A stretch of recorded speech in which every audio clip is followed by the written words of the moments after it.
আমরা সবাই জানতাম, কিন্তু রাত নামলেই বাতাসে এক অজানা শীতলতা নেমে আসত।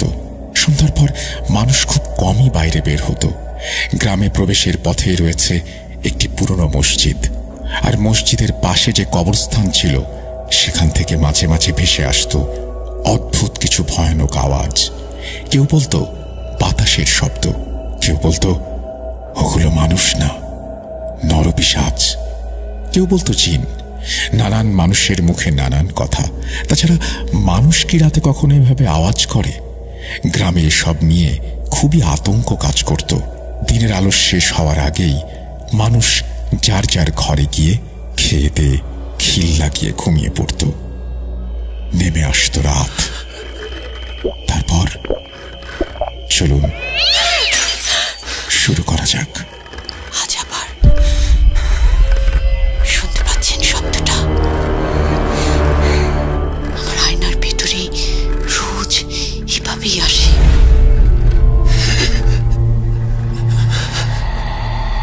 Bhoot.com with Russell. Welcome back. আপনাদের সবাইকে স্বাগত জানাচ্ছি আমি রাসেল। আশা করছি আপনারা ভালো আছেন, ভালোর দলে আছেন। 4 রাত ভয়ের ঘটনা, এবং সেই 4 রাতের এক রাত আজ আমরা আশা করব যে প্রথম থেকে শেষ পর্যন্ত শুনবেন। আমাদের ভালো লাগবে প্রতিটা মুহূর্ত। চলুন কথা না বাড়িয়ে শুরু করা যাক।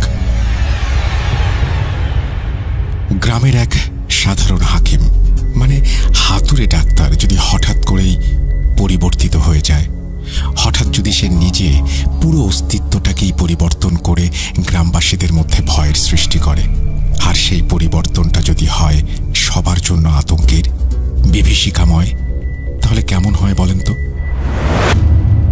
বিসমিল্লাহির রহমানির রহিম। আসসালামু আলাইকুম রাসেল ভাই ও সম্মানিত শ্রোতাবৃন্দ।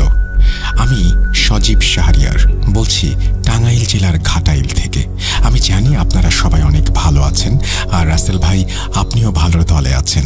আমি চাই আজকের এই ঘটনাটি আপনি পড়ে শোনান। আপনার মুখে ঘটনা শোনার পর মনে হয় বাস্তবে আমার সামনে ঘটছে পুরো ঘটনাটি। অনিচ্ছাকৃত ভুল ত্রুটির জন্য ক্ষমা চেয়ে নিচ্ছি। যাই হোক, আজ আর বেশি কথা বাড়াবো না। আজ এমন একটি ভয়ানক ও লোমহর্ষক ঘটনা বলতে যাচ্ছি, আশা করি তা আপনাদের অনেক ভালো লাগবে।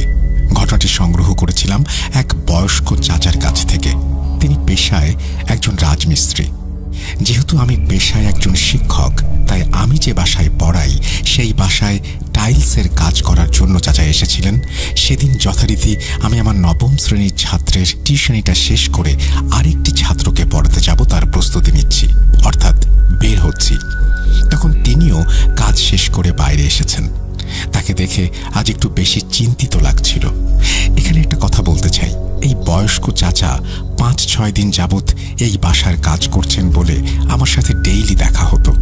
আমিও যখন পড়ানো শেষ করে বের হতাম, তখন তিনিও বের হতেন তার কাজ শেষ করে। সেদিনও তার ব্যতিক্রম হলো না। আমি চাচাকে এইরকম চিন্তিত দেখে এক প্রকার জিজ্ঞাসা করে বসলাম, চাচা আসসালামু আলাইকুম, কেমন আছেন? আজ একটু বেশি চিন্তিত লাগছে যে, কোনো সমস্যা? চাচা বললেন, ওয়ালাইকুম আসসালাম। না বাবু, আল্লাহ ভালো রাখছেন। তারপর গম্ভীর গলায় বললেন, আসলে মানুষের জীবন বড়ই বিচিত্র। কখন কাকে কোনভাবে চলতে হয়, কোথায় তার রিজিক লেখা থাকে, কেউ জানে না। আর চলার পথে কত মানুষের সাথে দেখা হবে, চলতে হবে, সেটারও কোনো হদিস নাই। তার কথা শুনে বোঝা যায় তিনি বেশি না হলেও অল্প শিক্ষিত। তাই আমি আবার জিজ্ঞেস করলাম, চাচা এমন কথা বলার মানে কি? চাচা বললেন, বাবু তোমাকে তো কিছুদিন যাবৎ দেখছি, তুমি শিক্ষিত মানুষ। আমার জীবনে একটা কালো অধ্যায় আছে। এই ঘটনা আমার সব কিছু কেড়ে নিয়েছে, না হলে আমি হয়তো এখানে থাকতাম না। এটা শোনার পর আমার আগ্রহ যেন বহুগুণে বেড়ে গেল। আমি বললাম, চাচা যদি খুব তাড়া না থাকে চলেন না একসাথে 1 কাপ চা খাই, আমি আপনার ঘটনা শুনতে চাই। পর মুহূর্তেই চাচা কি যেন ভাবলো, তারপর বলল, আমি তো বাপু চা খাই না, তবে গল্পটা বলতে পারি। আসলে অবৈধ কিছু পাওয়ার লোভ ও হিংসা যে মানুষের জীবনকে কিভাবে ধ্বংস করতে পারে তাই ঘটনা শুনলে তুমি সব বুঝতে পারবে। এটাকে গল্প বললে ভুল হবে, এটি বাস্তব ঘটনা, যেখানে একজন ভালো পরহেজগার মানুষকে অন্ধ, বোকা ও বিবেকহীন বানিয়ে দিয়েছিল শুধুমাত্র লোভের কারণে। প্রিয় শ্রোতা বন্ধুরা, আপনাদের আর অপেক্ষা করাবো না, সোজা চলে যাচ্ছি ঘটনায়। অজ্ঞাতবশত কোনো ভুল ত্রুটি হলে দয়া করে ক্ষমা করবেন। বলছেন চাচা।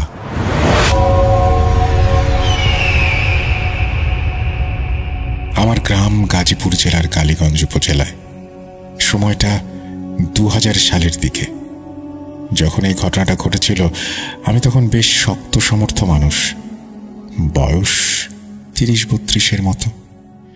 আমাদের এই ছোট্ট গ্রামটার চারিদিকে ধান খেতে ঘেরা। এটাকে শান্ত নিরিবিলি গ্রাম বলেই আমরা সবাই জানতাম, কিন্তু রাত নামলেই বাতাসে এক অজানা শীতলতা নেমে আসতো। সন্ধ্যার পর মানুষ বাইরে কমই বের হতো। গ্রামে প্রবেশের পথে রয়েছে একটা পুরনো মসজিদ, আর মসজিদের পাশে যে কবরস্থান ছিল সেখান থেকে মাঝে মাঝে ভেসে আসতো অদ্ভুত কিছু ভয়ানক আওয়াজ। কেউ বলতো বাতাসের শব্দ, কেউ বলতো ওগুলো মানুষ না, নরপিশাচ, কেউ বলতো জিন। নানান মানুষের মুখে নানান কথা। তাছাড়া মানুষ কি রাতে কখনো এভাবে আওয়াজ করবে? গ্রামে এসব নিয়ে খুবই আতঙ্ক কাজ করত। দিনের আলো শেষ হওয়ার আগেই মানুষ যার যার ঘরে ফিরে যেত, খেয়ে দিয়ে দরজায় খিল লাগিয়ে ঘুমিয়ে পড়ত। গ্রামের শেষ প্রান্তে পুরনো একটা মাটির ঘর। এই বাড়ির পরে আর কোনো বাড়ি ছিল না। এই ঘরের মালিক মজিদ মিয়া। তার চেহারায় ধার্মিকের ভাব, কিন্তু চোখে এক অদ্ভুত দৃষ্টি। মুখে দাড়ি আছে, হাতে তসবি, সুতার সাথে বড় বড় পাথর বেঁধে মজিদ মিয়া তসবি গুনত। এই মজিদ মিয়াকে নিয়ে কিছু কথা তোমাকে বলি। মজিদ মিয়া একসময় গ্রামের সাধারণ হাকিম ছিল। গ্রামের মানুষের বিভিন্ন রোগ, যেমন হাড় ভাঙা, জ্বর, মাথা ব্যথা, বাতাস লাগা, ছোটখাটো জিনে ধরা, এসব অসুখ ভালো করার জন্য সে ঝাড়ফুঁক করত। আর মানুষ সরল মনে বিশ্বাস করত, অনেকে ভালোও হতো। গ্রামবাসীরা তাই বিপদে পড়লেই মজিদ মিয়াকে স্মরণ করত, আর গ্রামের লোকেরা তাকে বেশ সম্মানও করত। তখন সত্যি বলতে তখন তিনি একজন পরহেজগার মানুষ। গ্রামের মানুষের বিভিন্ন সমস্যার সমাধানও তিনি দিতেন। সে ছিল গ্রামের মানুষের ভরসা আর শেষ আশ্রয়। কিন্তু হঠাৎ একদিন সে কোথায় হারিয়ে গেল। গ্রামের সহজ সরল জীবনে মজিদ মিয়ার হঠাৎ অনুপস্থিতি যেন এক গভীর কালো শূন্যতা তৈরি করল। বাতাসে মিলিয়ে যাওয়া ধোঁয়ার মতো একজন মানুষ কিভাবে আর কোথায় যে বিলীন হয়ে গেল, কেউ তার কোনো কুলকিনারা খুঁজে পেল না। তার অভাব শুধু গ্রামের মানুষের কাজের ক্ষতি করেনি, সবার মনে এক চাপা অসংজ্ঞায়িত ভয়ের জন্ম দিয়েছিল। তাদের দৈনন্দিন জীবনে নেমে এসেছিল এক অসহনীয় অস্বস্তি। অসুখ বিসুখ ছাড়াও বিভিন্ন পরামর্শের জন্য সবাই তার কাছে আশ্রয় খুঁজত। কেটে গেল 1 বছর। গ্রামের মানুষ মোটামুটি স্বাভাবিক জীবনে ফিরে এসেছে। তারপর এক রাতে হঠাৎ অপ্রত্যাশিতভাবে মজিদ মিয়া গ্রামে ফিরে আসলো। তার আগমনটা ছিল সম্পূর্ণ অন্যরকম। দিনের আলোতে সবাই যখন তাকে প্রথম দেখল, সহজ সরল মানুষগুলো এক অজানা ভয়ে শিউরে উঠল। সবার মনে প্রশ্ন, এই কোন মজিদ? তার মধ্যে যেন অন্য কোনো সত্তা, এক অজানা জগতের ছায়া। মুখ ভর্তি জঙ্গল সম লম্বা দাড়ি, মাথায় রুক্ষ উস্কো খুস্কো চুল, পরনে ধবধবে সাদা পাঞ্জাবি যা অন্ধকারের ভেতরেও যেন জ্বলজ্বল করছিল। তবে সবচেয়ে ভয়ঙ্কর ছিল তার চোখ। সেই চোখে ছিল এক শীতল অস্বাভাবিক চাহনি, যেন গভীর অন্ধকারে স্থির থাকা কোনো শিকারীর দৃষ্টি। আর কণ্ঠস্বর, সেটা ছিল অচেনা, ভারী, গম্ভীর, বুক কেঁপে ওঠার মতো। পুরনো মজিদ, যে কিনা সবার সঙ্গে হাসি মুখে কথা বলতো, সে এখন অতীত। সে কাউকে আগের মতো গ্রাহ্য করত না। কোনো চিকিৎসা সেবা দেওয়াও যেন চিরতরে ছেড়ে দিয়েছে। গ্রামের মানুষ ফিস ফিস করে বলা বলি করতে লাগলো, মজিদ পাল্টে গেছে, ওর ভেতরে আমাদের সেই চেনা মানুষটা আর নেই। কোনো এক ভয়াবহ রহস্য তাকে গ্রাস করেছে। ইদানিং মজিদকে দেখলে সবাই ভয় পায়। এরপরই সেই চরম বিভীষিকাময় মুহূর্তের সূচনা। রহমত আলী, যে ছিল গ্রামের একজন পরিশ্রমী আল্লাভীরু কৃষক, সেদিন দূরগঞ্জ থেকে কাজ সেরে ফিরতে তার গভীর রাত হয়ে যায়। গ্রামে প্রবেশের মুখে, যেখানে প্রাচীন ও বেশ পুরনো মসজিদ আর গোরস্থান ছিল, সেদিন রাতে সেখানেই তার হৃৎপিণ্ড প্রথমবার ভয়ানক ধাক্কা খেল। সেখানে যা দেখল রহমত, তা দেখার জন্য কোনো মানুষ কখনো ভুলেও চিন্তা করবে না। সে দেখল চারপাশে ঘুটঘুটে অন্ধকার। মসজিদের একটু দূরে গোরস্থানের ভেতরে একটি কালো মূর্তি স্থিরভাবে দাঁড়িয়ে আছে, যেন অন্ধকারের কোনো একটি ছায়ামূর্তি, জমাট কালো অশরীরী। রহমত আলীর বুকের ভেতরে তীব্র আতঙ্ক ঢেউ খেয়ে গেল। ভয়ে তার গলা শুকিয়ে কাঠ। সে বারবার চারিদিকে তাকালো, কিন্তু আশেপাশে কেউ নেই। কাঁপা কাঁপা কণ্ঠে সূরা কালাম পড়তে পড়তে সে বুকে ফু দিচ্ছিল আর সাহস নিয়ে সেই কালো মূর্তির দিকে এগিয়ে যাচ্ছিল। তারপর যা দেখল, তা মানুষের স্বাভাবিক চিন্তা শক্তিকেও লোপ পাইয়ে দিবে। এ যেন এক ভয়ঙ্কর অশুভ দৃশ্য। রহমত দেখল সেই কালো অবয়বটি গোরস্থানের নতুন একটি কবরে হাত ঢুকিয়ে খুঁড়তে শুরু করেছে। দ্রুত মাটি খুঁড়ে কালো অবয়বটি মাটির ভেতর থেকে কি যেন হাতে তুলে নিল। দূর থেকে যা বোঝা গেল, তাতে এটা সম্ভবত কোনো লাশের অংশ। এরপর মুহূর্তের মধ্যে যে ঘটনা ঘটে গেল, তার ব্যাখ্যা আমি নিজেও দিতে পারবো না। আমি হতভম্ব হয়ে চাচার কথা শুনতে লাগলাম। তিনি বললেন, কোনো কারণ ছাড়াই তার হাতের সেই বস্তুটি দাউ দাউ করে জ্বলে উঠল। আগুনের লেলিহান শিখা অন্ধকারে এক পৈশাচিক আলো সৃষ্টি করল। আর সেই আলোয় রহমত দেখল কালো কাপড় ঢাকা অবয়বটির মুখটা অস্পষ্ট, স্থির, শীতল এক হাসি তার চোখে দৃশ্যমান। এই দৃশ্য দেখে রহমত আলীর রক্ত হিম হয়ে গেল। তার শিরদাঁড়া দিয়ে নেমে গেল বরফের ঠান্ডা স্রোত। সে আর এক মুহূর্ত সেখানে দাঁড়াতে পারল না। এক উন্মাদ আতঙ্কে সে দৌড়ে এলাকায় ফিরে গেল। তার চিৎকার শুনে গ্রামের মানুষজন লাঠি সোঁটা সহকারে রহমতকে সাথে নিয়ে সেই কবরস্থানে উপস্থিত হল। কিন্তু কবরস্থান ছিল জনশূন্য, শান্ত আর অস্বাভাবিক রকমের নীরব। কোথাও কেউ নেই। রহমতের কথা কেউ কেউ বিশ্বাস করল, কেউ হেসে উড়িয়ে দিল। কিন্তু ওই দিনের পর রহমত আলীর জীবনে শুরু হলো লোমহর্ষক চরম আতঙ্কের এক অধ্যায়। রহমত আলী ছিল একজন সুখী মানুষ। তার স্ত্রী, এক ছেলে, এক মেয়ে। ছোট হলেও বেশ সুখের সংসার। ৮-১০টা গরু আর ৫-৬ বিঘা ফসলি জমি, সেই সাথে একটি বড় পুকুর ছিল তার সম্পদ। সেদিন রাতে বাড়ি ফিরে রহমত আলী স্ত্রীকে সমস্ত ঘটনা খুলে বলল। স্ত্রী তাকে অভয় দিয়ে দোয়া কালাম পড়ে ফুঁ দিয়ে পানি খাওয়ালেন, কিন্তু রহমত আলীর ভয় যেন কাটছেই না। পরের দিন ভোর, ফজরের নামাজের পরপরই রহমত আলীর ঘুম ভাঙল এক শীতল ডাকে। দরজায় এসে দাঁড়িয়েছে মজিদ মিয়া। তার চোখ দুটো আজও যেন গভীর অন্ধকারের মতো স্থির, আর কণ্ঠে সেই শীতলতা। রহমত আলী। তারপর রহমত আলী বের হয়ে আসার পর গম্ভীর গলায় বলল, গোরস্থানের পাশে তোমার যে জমিটা আছে, ওটা আমাকে বেচে দাও, তোমার ভালো হবে। তাছাড়া জমিটা তো খালি পড়ে আছে, ফসলও তেমন হয় না।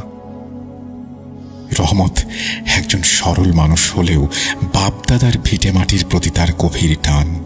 সে হাসি মুখে বলল, না ভাই, ওটা আমার পূর্বপুরুষের জমি, আমি বিক্রি করতে পারবো না। মজিদ মিয়া আবারও শীতল কণ্ঠে বোঝানোর চেষ্টা করল, রহমত, আমি তোমার ভালোর জন্যই বলছি। ওই জমিতে তোমার কোনো ফসল হয় না, খালি খালি পড়ে থাকে। আমাকে দিলে আমি আমার বাড়িটা ওখানে নিয়ে যেতাম। কিন্তু রহমত আলী যখন শেষবারের মতো অস্বীকৃতি জানালো, সেই মুহূর্তেই মজিদ মিয়ার চোখে ঘটল এক ভয়ানক পরিবর্তন। তার স্বাভাবিক চোখ দুটো মুহূর্তে রক্তিম বর্ণ ধারণ করল, যেন মুহূর্তের মধ্যে ভেতরে লুকিয়ে থাকা কোনো পিশাচ বাইরে ঠেলে বের হয়ে আসতে চাচ্ছে। কিন্তু মজিদ মিয়া আর কোনো কথা বলল না, শুধু বিড়বিড় করতে করতে বাড়ির বাইরে চলে গেল। তার এই শীতল বিড়বিড়ানিতে রহমতের মেরুদণ্ড বেয়ে নেমে গেল এক ঠান্ডা রক্তের স্রোত। রহমত যেন অস্পষ্ট কণ্ঠের মতো একটা বাক্য শুনতে পেল, কাজটা ভালো করল না রহমত, একদম ভালো করল না।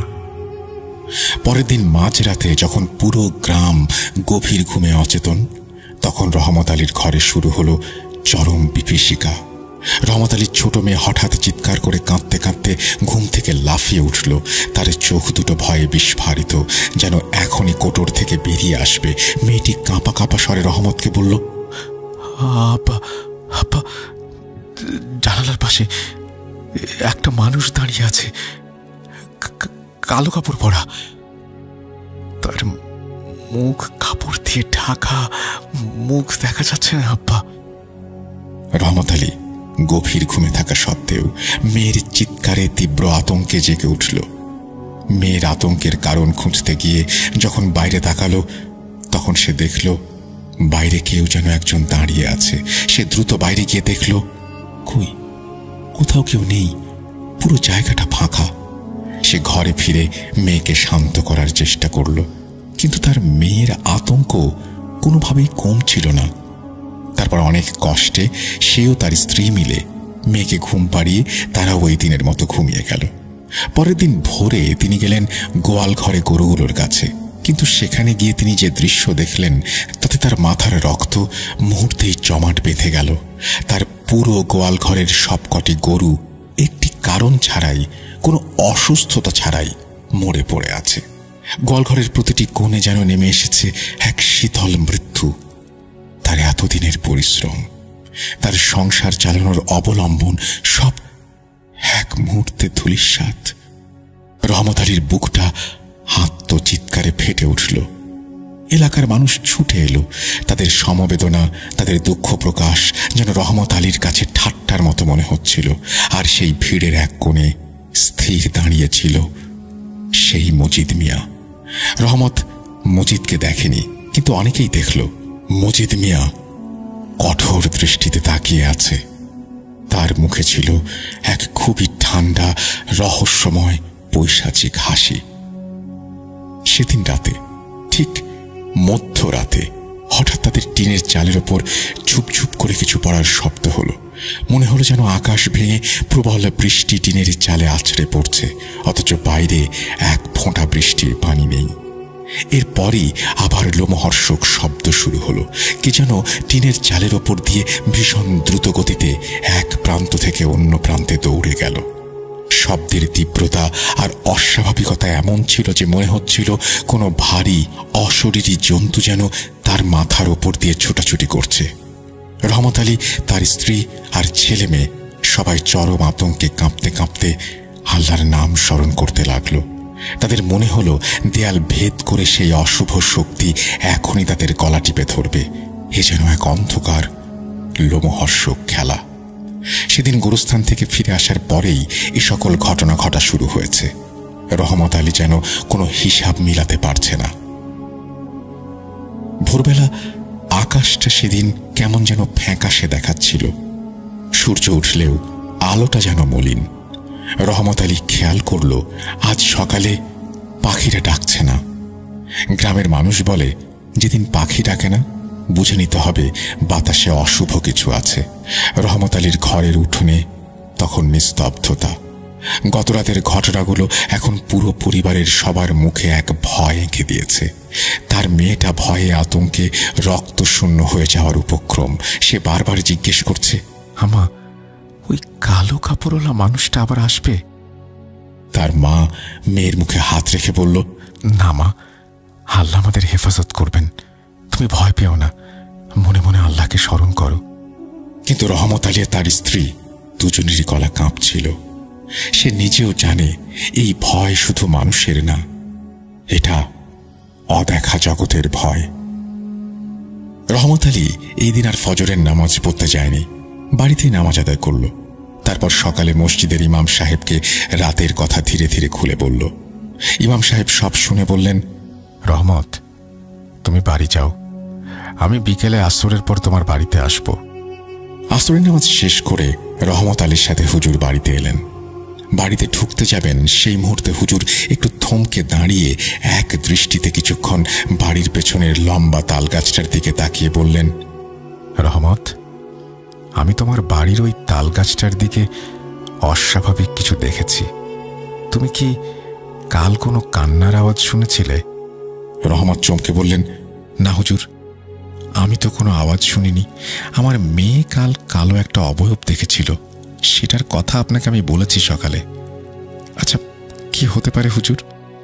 হুজুর একটু থেমে বললেন, এটা তো এখন ঠিক করে বলা যাচ্ছে না। আমি আমার জিনগুলোকে ডেকে সব জিজ্ঞেস করব।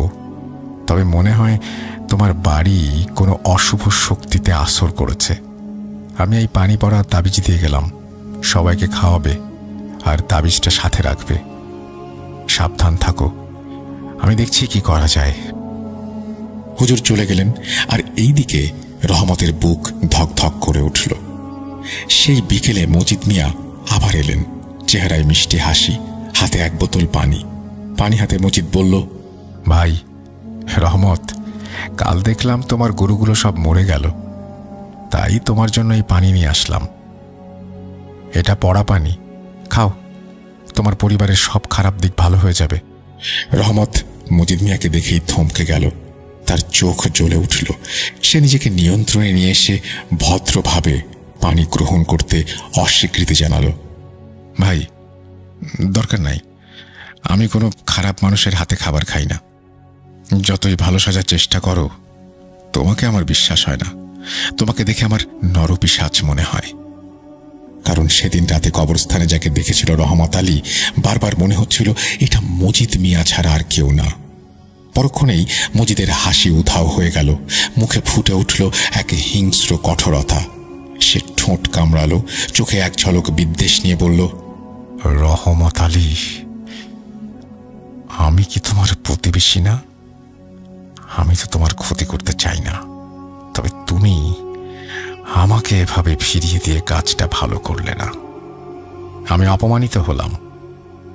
এই বলে মজিদ ফিরে গেল। আবার সেই রাতেই ঘরে শুরু হলো অদ্ভুত ঘটনা। ঘুমের মধ্যে সে শুনতে পেল বাড়ির উঠোনে ধপ করে কি যেন একটা পড়ল। এত বেশি শব্দ করে পড়েছিল যে রহমত আলীর ঘুম ভেঙে যায়। মুহূর্তেই কেঁপে উঠল রহমত আলীর সারা শরীর। বাইরে গিয়ে দেখল একটা অস্বাভাবিক বড় সাইজের কালো রঙের পাখি মরে পড়ে আছে। এটা কি কাক নাকি অন্য কোনো পাখি বোঝা যাচ্ছে না, কিন্তু কাক এত বড় হয় না। মুখটা যেন কেউ ইট দিয়ে থেতলে দিয়েছে, সারা শরীরে রক্তের ছোপ ছোপ দাগ। পাখিটার ডানা যেন কেউ মুচড়ে ভেঙে দিয়েছে।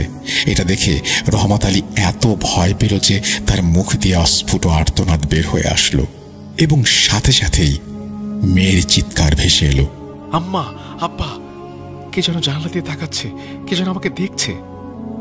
রহমত ছুটে গিয়ে জানালার দিকে তাকালো। বাইরে কেউ নেই, শুধু দিগন্ত পর্যন্ত ছড়িয়ে আছে ঘন ঝাপসা কুয়াশা। আর সেই কুয়াশা ভেদ করে সামনে দেখা যেন প্রায় অসম্ভব। একরাশ আতঙ্ক, ভয় নিয়ে দোয়াদুরুদ পড়ে কোনো রকমে সেই রাত পার করলেন রহমত আলী ও তার পরিবার। পরদিন সকালে রহমত আলী মসজিদের ইমামকে এই ভয়াল রাতের কথা বললেন। ইমাম গুরুগম্ভীর গলায় বললেন, যদি কেউ শয়তানের সাহায্যে কারো ক্ষতি করতে চায়, সে মুসলমান থাকে না। তাড়াতাড়ি ঘর বন্ধ করার ব্যবস্থা করো, আর রাতে কোরআন তেলাওয়াত জিকির চালিয়ে যাও। আমি আবার এই পানি পড়া দিয়ে দিচ্ছি, দেখো কি হয়, আমাকে জানিও, আমি আসবো তোমাদের বাড়ি। হুজুরের দেয়া পানি পড়া নিয়ে রহমত বাড়ি ফিরে আসলো, কিন্তু রাত নামতেই ভয়াবহ একটা কাহিনী শুরু হলো। এই রাত যেন রক্ত হিম করে দিল রহমত ও তার পরিবারের প্রতিটি মানুষের। রহমতের মেয়ে হঠাৎ আবার অসুস্থ হয়ে পড়ল। তার মুখ শুকিয়ে যাচ্ছে, চোখ উল্টে যাচ্ছে। সে চিৎকার করে ওঠে, আমাকে ছাড়ো, কে এসছে? তাল গাছের উপরে কে বসে আছে? রহমতের ঘরের ভেতর হঠাৎ সব বাতি নিভে গেল। এক মুহূর্তে ঘর জুড়ে নেমে এলো একদম বন্ধ করা অন্ধকার, আর অন্ধকারের ভেতর শোনা গেল তার মেয়ের কণ্ঠে এক অচেনা হাসি। আমি ওর সাথে খেলবো। রহমতের মেয়েটি এই হাসছে, এই কান্না করছে। রহমত সহ সবাই যেন আতঙ্কে পাগল হয়ে গেল। এত রাতে কোথায় যাবে, কি করবে কিছু বুঝতে পারছিল না। তারপর আর কিছু না ভেবে দৌড়ে গেল হুজুরের কাছে। তাকে ডেকে আনা হলো। হুজুর এসে তার মতো করে ঝাড়ফুঁক করে পরিস্থিতি একটু স্বাভাবিক করে সেদিনের মতো চলে গেলেন। এই রাতের পর রহমতের ঘরে সবাই জেগে আছে। রহমত ঘরের কোনায় বসে কোরআন পড়ছে। তার মেয়ে এক বিছানায় বসে নিঃশব্দে তাকিয়ে আছে দেয়ালের দিকে।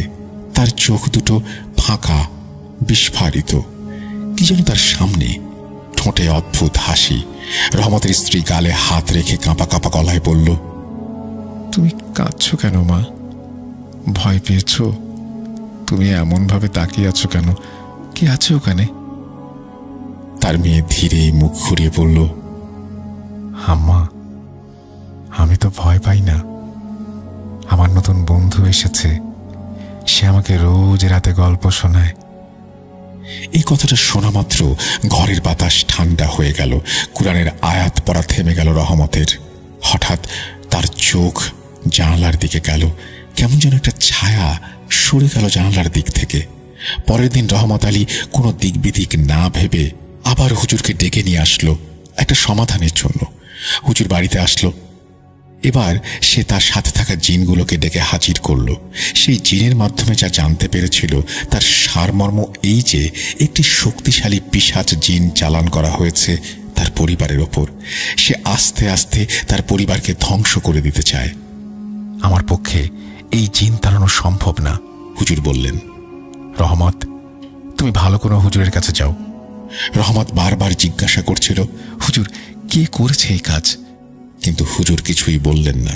বললেন, যে করেছে সে আল্লাহর কাছে খুবই নিকৃষ্ট ব্যক্তি। আমি তার নাম বলবো না। এই জিনগুলো আমারও ক্ষতি করতে পারে, কারণ তারা অনেক খারাপ আর শক্তিশালী জিন। আমি আসলে এতটা শক্তিশালী নই যে ওদের সাথে পেরে উঠব।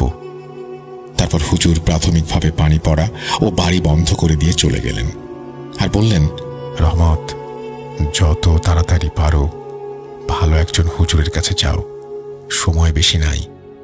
ওইদিকে রহমতের পরিবারে ঘটল আর এক বিপদ। তার ছেলে, সেও সেদিন বিকেল থেকে অনেক অসুস্থ হয়ে পড়ল। জ্বরে তার খুবই খারাপ অবস্থা। উল্টাপাল্টা কথা বলছে, কাউকে চিনতে পারছে না। সব মিলিয়ে দিশেহারা একটা অবস্থা।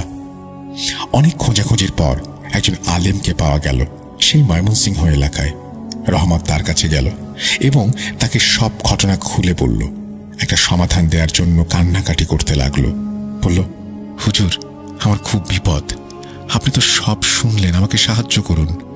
হুজুর বলল, আমি আগামী 3 দিন পর আপনার বাসায় যাব। আপনি একদম নতুন একটি মাটির পাত্র, মোমবাতি, আগরবাতি, চন্দনের মাটি, সিঁদুর আর লাল গামছা এসব এক দরে দোকান থেকে কিনে আপনার কাছে রেখে দেবেন। আমি আমার বাকি কাজ সেরে আসব। সেই সাথে আসার সময় 5টি তাবিজ দিয়ে বললেন, এগুলোর একটা একটা করে আপনারা পরে নেবেন, আর বাকি একটা তাবিজ থাকবে, সেটা আপনার ঘরের দরজার সামনে 1 হাত মাটির নিচে পুঁতে রাখবেন। আল্লাহ আপনার পরিবারকে হেফাজত করবেন। তারপর রহমত আলী বাড়ি ফিরে আসে আর হুজুরের কথা মতো সব কাজ করে। তার একদিন কোনো সমস্যা হয় না। তার ছেলে মেয়েও স্বাভাবিক আচরণ করে। তারপর দ্বিতীয় দিন রাতে রহমত আলী খুব বাজে একটা স্বপ্ন দেখে। সে দেখে একটি নয়, দুটি নয়, বেশ 5-6টা বিশাল আকারের কালো রঙের পাখি উড়ে তার ঘরের চালের ওপরে বসল আর ঠোঁট দিয়ে চাল ফুটো করে ভেতরে ঢোকার জন্য আপ্রাণ চেষ্টা চালিয়ে গেল। তারপরে দেখল তার মধ্যে একটি পাখি তার দিকে রক্তবর্ণ চোখ করে বলছে, আমাকে তাড়াতে কাউকে ডেকেছিস? পারবি না। আমি তোর ছেলে মেয়েকে নিয়ে যাব, তুই কিচ্ছু করতে পারবি না।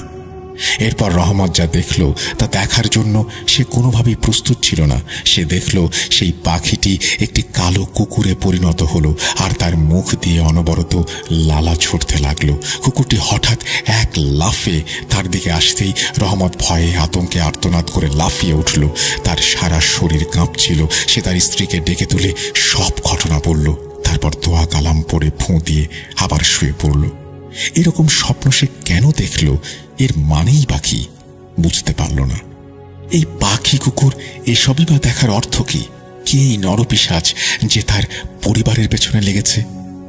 রহমত ঘুমাতে পারছে না। রহমত একটি কথা কিছুতেই বুঝতে পারছিল না, তার সাথে তো কারোরই এমন শত্রুতা নেই। কে এভাবে তার পিছু নেবে? আর মজিদকে সন্দেহ যদিও করেছে, কিন্তু সামান্য জমি বেচতে চায়নি বলে এমন করবে সে, এটাও মনে হচ্ছে না। তার ছেলে মেয়ে সেদিন খুব অসুস্থ হয়ে পড়ে। আগের মতো আজগুবি সব কথাবার্তা বলতে শুরু করে। এভাবে একটি সুখের পরিবারে ভয়ানক কালো অধ্যায় নেমে আসে। তার স্ত্রী কোনোভাবেই মেনে নিতে পারছিল না এসব।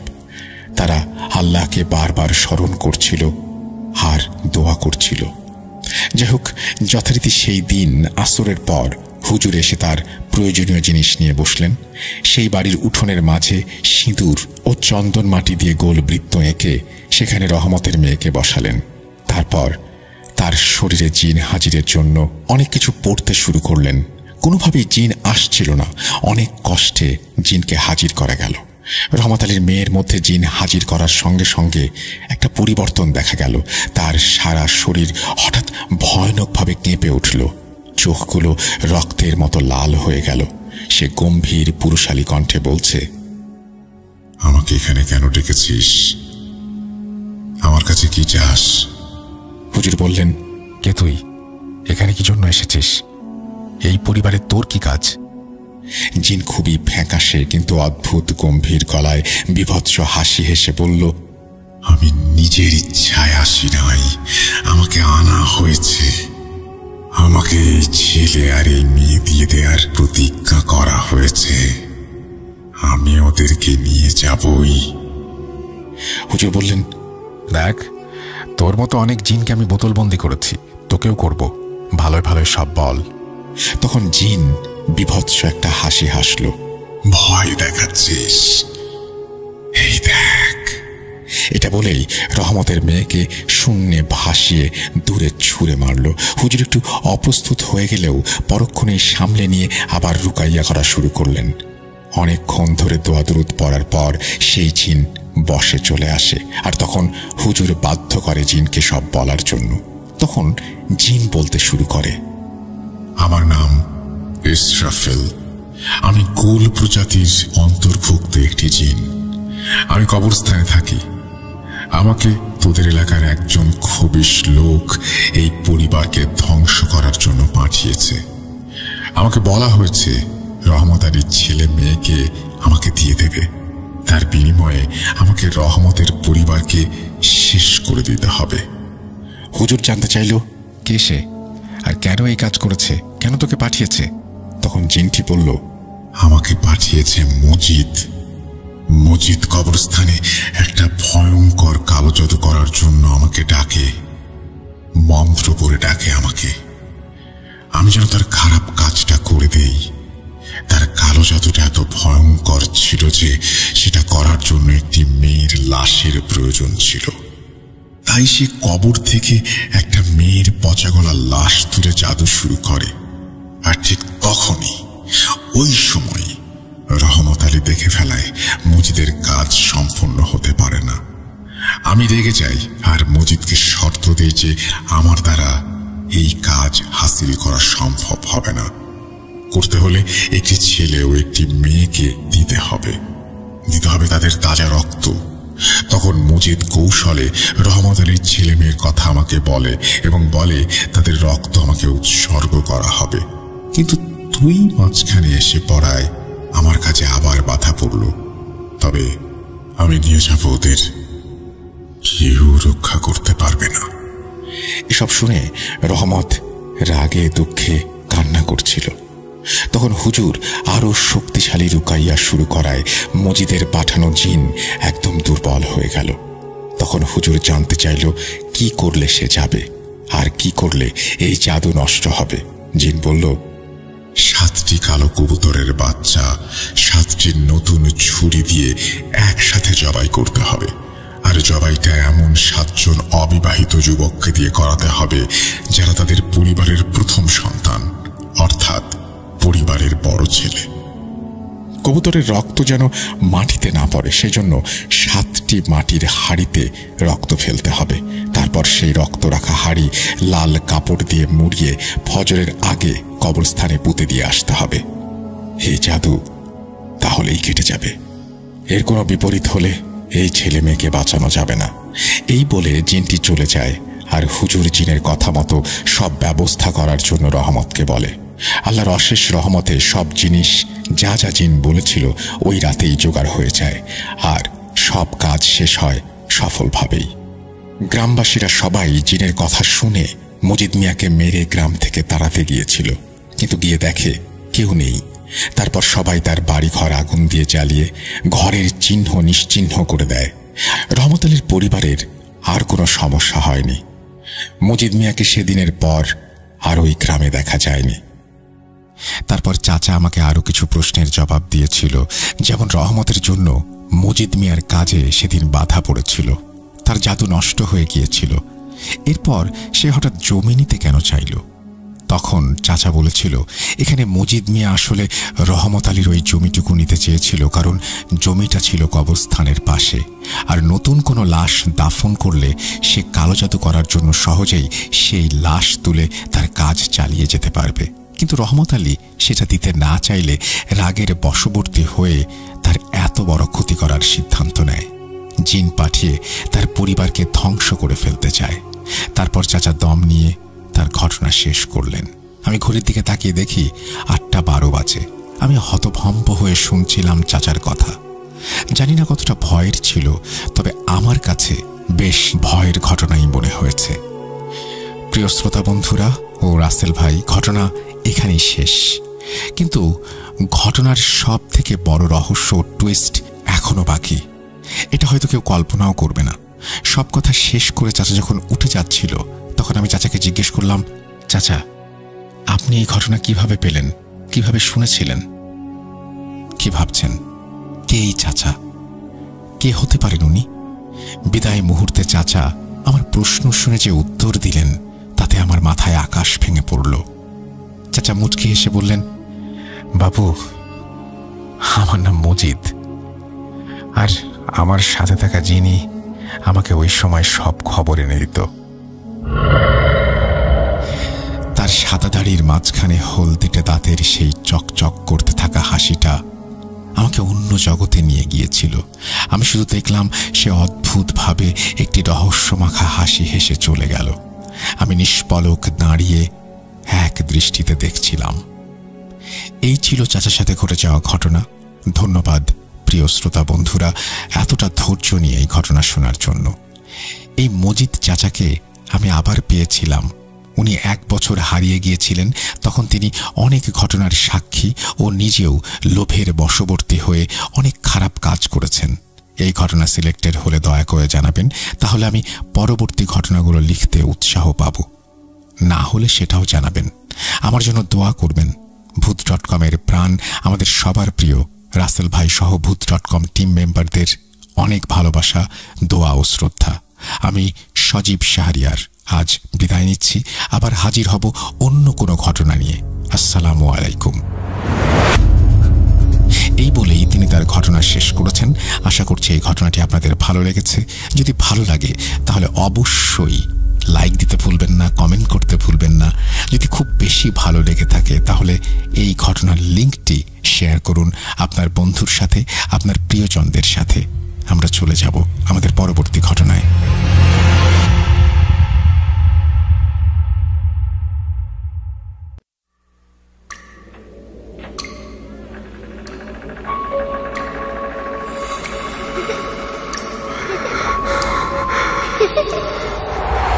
লুকোচুরি খেলবে? লুকোচুরি তুমি লুকাও, আমি ঠিকই তোমাকে খুঁজে পাবো।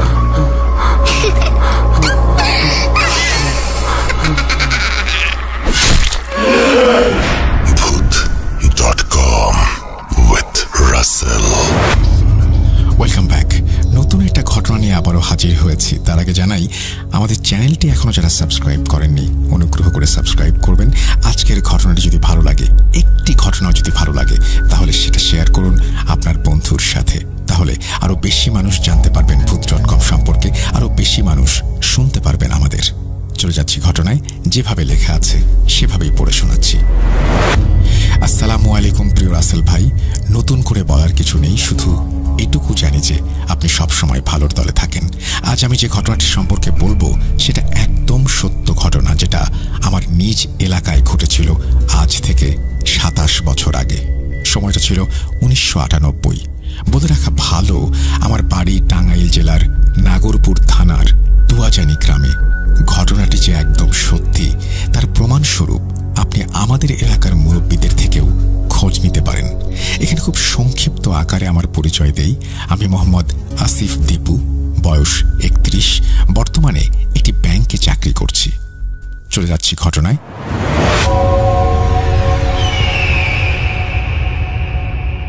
যেহেতু সালটা 1998, সুতরাং সবারই জানার কথা ওই সালে ভয়াবহ বন্যা হয় সারা দেশে। আমাদের গ্রামের রাস্তাঘাটের বেহাল অবস্থা ছিল সেই সময়। গ্রামের মাঝ দিয়ে একটি খাল বয়ে গেছে।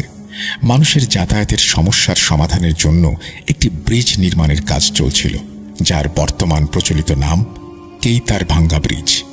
নির্মাণের কাজ খুব সুন্দরভাবেই হচ্ছিল, কিন্তু বিপত্তিটা সৃষ্টি হয় এক রবিবার হাটের দিনে। হাট শেষে প্রতিদিনের মতো সারাদিন ব্যবসা করার পর সন্ধ্যার দিকে বাড়ির দিকে রওনা দিয়েছেন মোহাম্মদ কুতুবউদ্দিন। কুতুবউদ্দিনের নামের সাথে মিল রেখে ওই ব্রিজের নাম করা হয়েছিল। ওনাদের বাড়িটা ছিল ঠিক খালের পাশেই, আর সেই নির্মাণাধীন ব্রিজ সংলগ্ন। সে সময় রাস্তাঘাট তেমন ভালো না থাকায় ওনাদের বাড়িতে যেতে হতো সেই খালের পাড় দিয়েই। উনি প্রতিদিনের মতো সেই খালের পাড় দিয়েই যাচ্ছিলেন, কিন্তু সেখানেই শুরু হয় এক নতুন ঘটনা। আমাদের গ্রামের কিছু অসাধু মানুষ প্রায়ই খালের পাড়ে জুয়া খেলার আড্ডায় মেতে থাকত, সাথে নেশাদ্রব্যও সেবন করত। কুতুবউদ্দিন সেখান দিয়ে যাওয়ার সময় দেখা হয়ে যায় সেই লোকগুলোর সাথে যারা সেখানে জুয়া খেলছিল। কুতুবউদ্দিন তাদের উদ্দেশ্য বুঝে ফেলেছিল এবং সেখান থেকে উঠে যেতে বলেছিল, কিন্তু তারা নারাজ। কথা কাটাকাটির এক পর্যায়ে সেই লোকগুলোর সাথে কুতুব কাকার ধস্তাধস্তি হয় এবং তাদের মধ্যেই একজন তার গলায় গামছা পেঁচিয়ে ধরে আধমরা অবস্থায় ফেলে রাখে। অবস্থা খারাপ বুঝতে পেরে তাদের দলেরই একজন লাথি দিয়ে কুতুব কাকাকে পানিতে ফেলে দেয়। দুর্বল আর আধমরা অবস্থায় থাকার কারণে কুতুব মিয়া সেখান থেকে আর উঠতে পারেননি। পানিতে হাবুডুবু খেতে খেতে সেখানেই তলিয়ে যান। ইন্না লিল্লাহি ওয়া ইন্না ইলাইহি রাজিউন। কুতুব কাকার লাশটা তারা সেভাবেই রেখে তার মালামাল আর টাকাগুলো নিয়ে সেদিনের মতো সেখান থেকে চলে যায়। পরের দিন থানায় মিসিং ডায়েরি করা হলে পুলিশ ইনভেস্টিগেশনে এসে কিছু খুঁজে পায় না, কিংবা তারপরে 20-25 দিনের মধ্যেও কোনো ক্লু পায় না। মূলত কুতুব কাকার লাশটা কচুরিপানার মাঝে আটকে গিয়েছিল। খালটা মোটামুটি প্রশস্ত হওয়ায় কেউ কোনো গন্ধও পায়নি।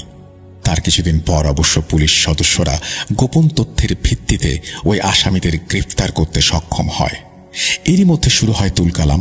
এক রাতে মানিক সওদাগর নামের এক লোক বোয়াল মাছ শিকারের আশায় সেই খালে বড়শি ফেলে।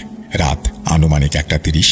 প্রায় 5-6 মিনিট পরে তার বড়শিতে অনেক শক্তিশালী একটা মাছ আটকায় এবং তিনি সেটাকে কৌশলে কাছে আনার চেষ্টা করেন, কিন্তু মাছটা প্রায় আধ ঘন্টা পর পাড়ে ঘেঁষে এবং মানিক নামের লোকটি হ্যারিকেনের আলোতে যা দেখতে পান তা শুনে যে কেউ ভয়ে শিউরে উঠবে। তিনি দেখতে পান যে তিনি যেটা টেনে এনেছেন সেটা মূলত মাছ নয়, সেটা ছিল দিব্যি কুতুব মিয়ার সতেজ লাশের মুখে আটকানো বড়শি।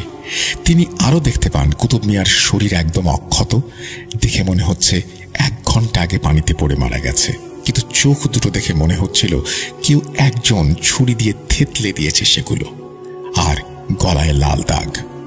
তিনি ভাবছিলেন কুতুব মিয়া আনুমানিক 1 মাস আগে মারা গিয়েছে, আর ওনার পচা লাশও শনাক্ত করে এখান থেকে নিয়ে যাওয়া হয়েছে। তাহলে এটা কি? এসব দেখে তিনি নিজেকে আর ঠিক রাখতে পারেননি। তখনই এক দৌড়ে বাড়িতে গিয়ে জ্ঞান হারিয়ে পড়ে যান এবং 2 দিন প্রচণ্ড জ্বরে ভুগে তিনি তার শেষ নিঃশ্বাস ত্যাগ করেন। তার দেয়া বর্ণনা শুনে গ্রামে হইচই পড়ে যায়। মানুষ প্রায়ই রাতের বেলায় খালের পাশে কুতুব মিয়ার কান্নার আওয়াজ শুনতে পেতে শুরু করে। এমন অবস্থায় সন্ধ্যার পর কেউ খালের পাশ দিয়ে আর যায় না। খালের আশেপাশের মানুষেরা কুতুব মিয়াকে স্বপ্নে দেখতে শুরু করে, কিন্তু সবার স্বপ্নের বর্ণনা একই ছিল। তারা বলতো কুতুব মিয়া তাদের স্বপ্নে আসেন পেছন দিক হয়ে হাঁটতে হাঁটতে এবং গলায় একটি গামছা পেঁচিয়ে। কাছে আসতেই নাকি প্রচণ্ড গন্ধ লাগে নাকে, আর কাছে আসতে আসতে এক হাত দূরে পেছন ফিরেই শুধু কান্না করতে থাকেন, কিছু বলতেন না। এভাবেই গ্রামের মধ্যে ভয় বিরাজ করতে থাকে। হঠাৎ এক সকালে শোনা যায় গ্রামের নির্মাণাধীন ব্রিজের শক্তভাবে দাঁড়িয়ে থাকা পিলার ভেঙে পড়েছে। প্রায় 2 বার সেই পিলার পুনরায় স্থাপন করার চেষ্টা করা হলেও সেটা সকালে ভেঙে পড়ে থাকে খালের মাঝে। সবার ধারণা ছিল এটা কুতুব মিয়ার অতৃপ্ত আত্মার কাজ। বন্যার পানি অনেকটা কমে যাওয়ার পর ব্রিজের শ্রমিকরা পিলারের দুপাশে বাঁধ দিয়ে পানি ঠেকানোর চেষ্টা করে, কিন্তু পরদিন তার ঠিক থাকে না। দেখলে মনে হয় কি যেন সেই বাঁধ ইচ্ছে করে ভেঙে দিয়েছে। বিষয়টা নিয়ে হইচই পড়ে গেলে এলাকার সাহসী 3-4 জন যুবক ওই বাঁধের পাহারা দেওয়ার দায়িত্ব নেন এবং যেমন কথা তেমন কাজ। পরদিন যুবকেরা সেই বাঁধের পাশে কয়েকটি হ্যারিকেন নিয়ে পাহারা দিচ্ছিলেন। রাত আনুমানিক 2টা অবধি সবকিছু স্বাভাবিক থাকলেও ঘটে বিপত্তি। কিচ্ছু হবে না ভেবে আবুল, রফিক আর আয়নাল হ্যারিকেন পাশে রেখে ঘুমিয়ে পড়ে। আর দুলালের রাত জাগার অভ্যাস থাকায় সে জেগে থাকে আর এপাশ ওপাশ করে হ্যারিকেন নিয়ে পাহারা দেয়। হঠাৎ সে খেয়াল করে বাঁধের দড়িগুলো কেমন যেন মরমর করছে। মনে হচ্ছিল যেন কেউ খুব শক্তি দিয়ে দড়িগুলোকে টানছে। এটা দেখে সে ভাবছিল কোনো অসাধু লোক আজকেও এসেছে বাঁধ ভাঙার জন্য। তাই দুলাল খুব তাড়াতাড়ি করে হ্যারিকেন নিয়ে সেখানে এগিয়ে যায় এবং গিয়ে কাউকেই দেখতে পায় না। সবকিছু ঠিকঠাক থাকলেও সে বাঁধের মাটির দিকে তাকিয়ে দেখতে পায় পানির ঠিক ওপরেই কিছু মাটি সরে গিয়েছে। সেই বিষয়টাকে তেমন পাত্তা না দিয়ে তার ঘুমন্ত সঙ্গীদের কাছে যায়, কিন্তু আবারও শুরু হয় সেই মর্মর শব্দ।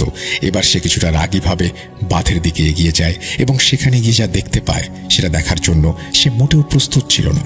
সে দেখতে পায় আনুমানিক 35-40 কেজি ওজনের একটি বোয়াল মাছ সেই বাঁধে সজোরে ধাক্কা দিচ্ছে, আর বোয়াল মাছের চোখগুলো ছিল রক্তের মতো লাল, অস্বাভাবিক বড়, আর চোয়ালে একটা বড় গামছা অনেক শক্তভাবে বাঁধা। এটা দেখার সাথে সাথে সে জোরে একটা চিৎকার দেয় আর পেছন ফিরে দৌড় দেয়। পেছন ঘুরে দৌড় দেওয়ার সময় সে হঠাৎ কিছু একটার সাথে হোঁচট খেয়ে মাটিতে পড়ে যায়। ঠিক তখনই সে চমকে গিয়ে মাটির দিকে তাকাতেই দেখতে পায় এটা সেই কুতুব মিয়ার লাশ। সেটা কিনা ওই সরু রাস্তায় আড়াআড়িভাবে পড়ে আছে, আর লাশের গলায় একটা লাল গামছা শক্ত করে বাঁধা, কিন্তু তার উপাশে কোনো মাথা ছিল না, আর গলা দিয়ে তাজা রক্ত বের হচ্ছিল। ততক্ষণে তার সঙ্গীরা ঘুম থেকে উঠে দৌড়ে তার দিকে আসছিল। দুলাল মিয়ার শরীর আর মুখ কোনোটাই তখন কাজ করছিল না, কারণ এমন ভয়ঙ্কর কিছু যে কারোর সাথে ঘটতে পারে তা তার ধারণাই ছিল না। তার বন্ধুরা কাছাকাছি আসার মুহূর্তেই একটি চোখের পলকে সেই লাশ হাওয়ায় অদৃশ্য হয়ে গেল। ওই অবস্থায় তার বন্ধুরা তাকে বাড়িতে নিয়ে যায় এবং তার নাক মুখ দিয়ে অনবরত রক্ত পড়ছিল। অবস্থা বেহাল দেখে পরিবারের সবাই রাত আনুমানিক 3টার দিকে তাকে নিয়ে হাসপাতালের উদ্দেশ্যে রওনা দেয় এবং রাস্তাতেই তার মৃত্যু হয়। হাসপাতালে নেয়ার পর ডাক্তাররা জানায় সে ব্রেন স্ট্রোক করে মারা গেছে। এর 2 দিন পর ব্রিজ নির্মাণের দায়িত্বে থাকা ঠিকাদার প্রায় লসে পড়ে যাচ্ছিল তখন, কারণ অনেকবার বাঁধ ভেঙে গিয়েছে, বড় বড় পিলারগুলো দিনে দিনে ভেঙে পড়ছে। একদিন হঠাৎ ওই ঠিকাদার এক কবিরাজের কাছে গিয়ে সব খুলে বলেন এবং কবিরাজ ওই স্থান দর্শন করতে চাইলে তাকে ব্রিজের কাছে নিয়ে আসা হয়। কিছুক্ষণ একা একা মুখ দিয়ে বিড়বিড় করে কিছু একটা পড়েন তিনি। আগামী সোমবার অমাবস্যার রাতে সে খালের পাশে ধ্যান করবেন বলে জানান এবং তার পালিত চিন্তের মাধ্যমে এই সমস্যার সমাধানও নাকি করবেন। তাঁর কথা মতো সোমবার রাতে তাকে 1 কলস ভর্তি গাভীর দুধ, একটি মরা শিং মাছ এনে দেয়া হয়। রাত তখন 2টা বাজে সম্ভবত। কবিরাজ তার ধ্যান শেষ করে জানালেন এই সমস্যার সমাধান শেষ করার একমাত্র উপায় 2টি পাঁঠা, 2টি সাদা মোরগ আর একটি রাম ছাগল এনে মাঝরাতে বলি দিতে হবে। একটি পাত্রে সবগুলো রক্ত সংগ্রহ করতে হবে।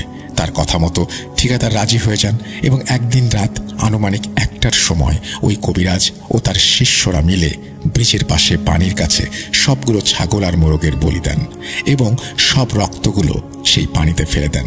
কাজ সম্পন্ন হওয়ার পর কবিরাজ আর তার শিষ্য সোজা হেঁটে আসেন আর সাথে থাকা কয়েকজন মানুষকেও পেছনে ফিরে তাকাতে নিষেধ করেন। এরপর থেকেই সবকিছু প্রায় স্বাভাবিক হতে থাকে এবং ব্রিজের কাজটিও চলমান হয় কোনো সমস্যা ছাড়াই। কবিরাজ বলেছিলেন এই খালে অনেক আগে থেকেই একটি বদ স্বভাবের মেছো জিন থাকত। বয়স বেশি হয়ে যাওয়াতে সে কোনো কিছু করতে পারত না, কিন্তু হঠাৎ করেই কুতুবুদ্দিনের অতৃপ্ত আত্মাকে পেয়ে ওই আত্মায় ঢুকে পড়ে এবং এই সব কাজ এতদিন চালিয়ে যাচ্ছিল। এর জন্যই মাঝে মাঝে কুতুবুদ্দিনের কান্নার আওয়াজ পাওয়া যায়, আর কখনো বড় বোয়াল মাছের রূপেও তাকে দেখা যায়। ওই কবিরাজ তার জিনদের মাধ্যমে জানতে পেরেছিলেন যে কুতুব কাকার আত্মায় যে জিন ভর করেছিল সেই জিন ছিল অনেক আগেকার এক জমিদার বাড়ির পোষা জিন। ওই জিনটি পশু পাখির রক্ত খেতে অনেক পছন্দ করত, কিন্তু সেই জমিদার তা খেতে দিত না। তাই সেই জিনটি অতৃপ্তভাবে এসে এই খালে বসবাস করতে শুরু করে। তা যাই হোক রাসেল ভাই, এরপর ওই খালে ভয়ঙ্কর কিছু না ঘটলেও মাঝে মাঝে নাকি খালের পাশ দিয়ে আজও কুতুবুদ্দিনকে দেখা যায়। শোনা যায় কুতুবুদ্দিন নাকি মাঝে মাঝে রাতে হেঁটে হেঁটে দক্ষিণ দিক থেকে আসে, উত্তর দিকে চলে যায়। যাই হোক, এই ছিল ঘটনা। ভালো লাগলে শেয়ার করতে বলেছেন এবং তিনি লিখেছেন, বিশ্বাস আর অবিশ্বাস শুধুমাত্র শ্রোতাদের ব্যক্তিগত ব্যাপার, কিন্তু যথেষ্ট প্রমাণ আমার এলাকায় খোঁজ নিলেই পেয়ে যাবেন। ধন্যবাদ আপনাকে চমৎকার এই ঘটনাটি আমাদের উপহার দেওয়ার জন্য। আশা করছি এই ঘটনাটি যারা শুনেছেন তাদেরও ভালো লেগেছে। আমরা চলে যাব আমাদের পরবর্তী ঘটনায়।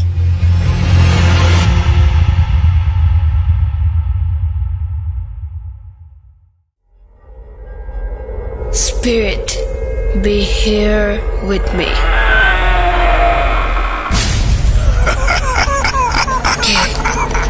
কে তুমি? Bhoot.com. The fear returns with Russell. Welcome back. আপনাদের সবাইকে স্বাগত জানাচ্ছি আমি রাসেল। আশা করছি আপনারা সবাই ভালো আছেন এবং ভালোর দলে আছেন। আমিও ভালো আছি এবং ভালোর দলে আছি। এখন যেটা করতে চাই সেটা হচ্ছে সরাসরি চলে যেতে চাই একটি অডিও ক্লিপে। আশা করছি আপনারা এনজয় করবেন, কারণ অডিও ক্লিপগুলো আমরা এখন খুব বেশি রকমের বাছাই করে নিচ্ছি।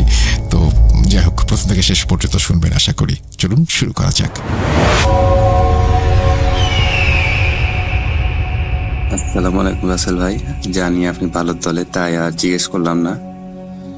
আজকে আমি যে ঘটনাটি লিসেনারদের মাঝে নিয়ে উপস্থিত হয়েছি, এই ঘটনাটি উত্তরবঙ্গের চাঁপাইনবাবগঞ্জ জেলার শিবগঞ্জ থানার প্রাচীন গড়ের রাজধানী সোনা মসজিদের লাগোয়া কোনো একটি গ্রামের ঘটনা। এই ঘটনাটি আমাদের গ্রামের একটা বড় একটা বংশ আছে, বংশের ঘটনা। এই ঘটনাটি রিলেটেড ঘটনা। তো আমাদের গ্রামের প্রায় 70% সেই পরিবারটির মানে সদস্যদের, তাদের বিশাল জনগোষ্ঠীর একটা বংশ। তো তাদের বংশের একটা প্রবাদ আছে, তাদেরকে পাগলা বংশ বলা হয়। এই ঘটনাটি শোনার পরেই বুঝতে পারবেন যে কেন তাদেরকে পাগলা বংশ বলা হয়। এই ঘটনাটি যুদ্ধের আগের ঘটনা। এই বংশের একজন বড় কর্তা ছিলেন, তার নাম নইমুদ্দিন হাজি সাহেব। তো নইমুদ্দিন হাজি সাহেব তাদের মানে মাটির উপরে প্রায় ৬-৭টি বৈশাখী আমের গাছ ছিল। তো এই বৈশাখী আমটি বৈশাখ মাসে মূলত পাকে, আর এই আমটি অনেক দেখতে সুন্দর ও সিঁদুর লাগা আম, যেটাকে আমাদের গ্রামের ভাষায় বলে সেন্দুর লাগা আম। তো তিনি তাদের দফাদার বলতে, আমাদের গ্রামের ভাষায় দফাদার বলতে মানে বংশের তাদের জমি জায়গা দেখাশোনা করার জন্য প্রধান যে লোকগুলা থাকে তাদেরকে দফাদার বলা হয়। তো তার বেশ কয়েকটি দফাদার নিয়ে সেই বৈশাখী গাছের পাকা আম সংগ্রহ করতে তারা যায়। তো এই বৈশাখী আমের গাছটি তাদের মানে সেই সময় এই জায়গাটিতে অনেক বন জঙ্গল ছিল। আর সে সময় ভূত এবং বা জিন পরি বলেন ও জন্তু জানোয়ারের হচ্ছে যে হিংস্র প্রাণীর মানে ভয় থাকতো। বিশেষ করে বানর, বাঘ, তারপরে বানরের বেশ কয়েকটি প্রজাতি, এগুলোর ভয় ছিল খুব বেশি। এবং মানে জিনের পরীর তো ভয় আছেই। তো তারা লাঠিসোঁটা নিয়ে মানে প্রোটেকশনের জন্য তারা হচ্ছে বৈশাখী আম মানে সংগ্রহ করতে যায়। তো তাদের ওইখানে একটা বড় একটা মাচা তৈরি করে দেওয়া হয় সেই নইমুদ্দিন হাজী সাহেবের জন্য। তো তিনি ওই আমগুলো সংগ্রহ করে তাকে দেওয়া হয় এবং তিনি মাচার উপরে নিয়ে বসে থাকেন। তো পরক্ষণে লক্ষ্য করেন যে ওনার পাশে বামন একটি ছেলে মানে নিচ থেকে আম চাইছে, কোনো শব্দ করছে না, শুধু ইশারা করে মানে আম চাইছে। তো তিনি 2টি আম তার দিকে উপর থেকে ছুড়ে দেয় এবং সেই ছেলেটি আম নিয়ে চলে যায়।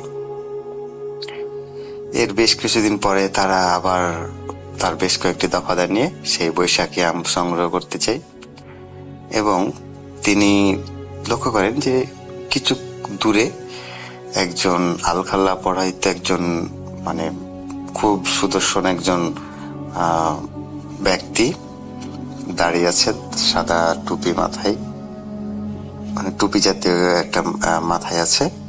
তো তিনি তাকে ডাকছে এবং তার সাথে ওই সেই ছেলেটি, বামন ছেলেটি মানে তার সাথে আছে। তো তিনি ডাকছে যেহেতু তিনি নিচ থেকে নেমে যান এবং যাওয়ার পরে তাকে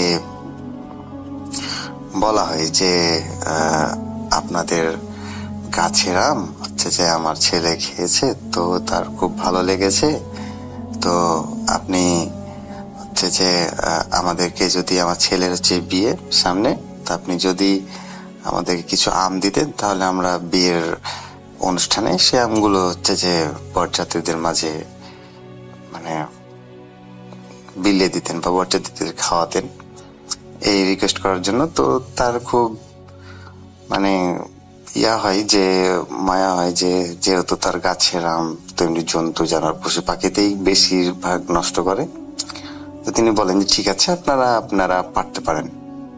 তো তাদেরকে পাড়ার অনুমতি দেয় এবং সেই লোকটি তার এরূপ ব্যবহারে খুশি হয়ে তিনি বলেন যে আমাদের যে সামনে সপ্তাহে আমার ছেলের বিয়ে, তো আপনি এশার নামাজের পরে আপনি মসজিদ থেকে বের হলে আমাদের এখান থেকে কয়েকজন লোক গিয়ে আপনাকে নিয়ে আসবে, আপনি আমাদের বিয়েতে চাইলে হাজির হতে পারেন, বা হাজির হলে আমরা খুব খুশি হব।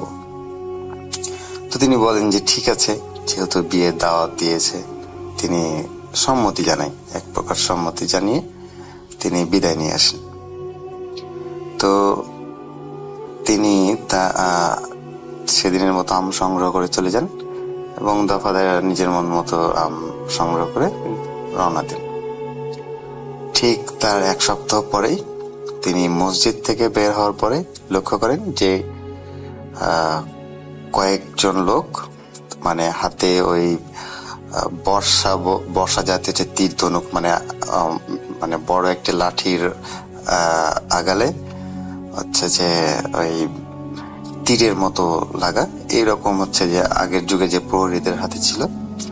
তো হিংস্র জন্তু জানোয়ারের হাত থেকে রক্ষা করার জন্য বা নিজেকে প্রোটেকশন করার জন্য এগুলো সেই যুগে ব্যবহার করত, মানে ধনুক টাইপের যে জন্তু জানোয়ার আসলে সেগুলোতে আক্রমণ করার আগে সেটা দিয়ে প্রতিহত করতে পারে। তো তিনি বলেন যে এরকম আপনাকে যিনি দাওয়াত দিয়েছিলেন আমাদের সর্দার সাহেব, তো ওনার ছেলের বিয়ে, তাই আপনাকে আমরা নিতে এসেছি। তো তিনি বলেন যে আমি বাসায় যাই, বাসায় গিয়ে আমি হচ্ছে যে ওনাদের বিয়ের জন্য এরকম কিছু মিঠাই মানে মিষ্টি যেটাকে বলে মিষ্টি হচ্ছে যে আমি নিয়েছি।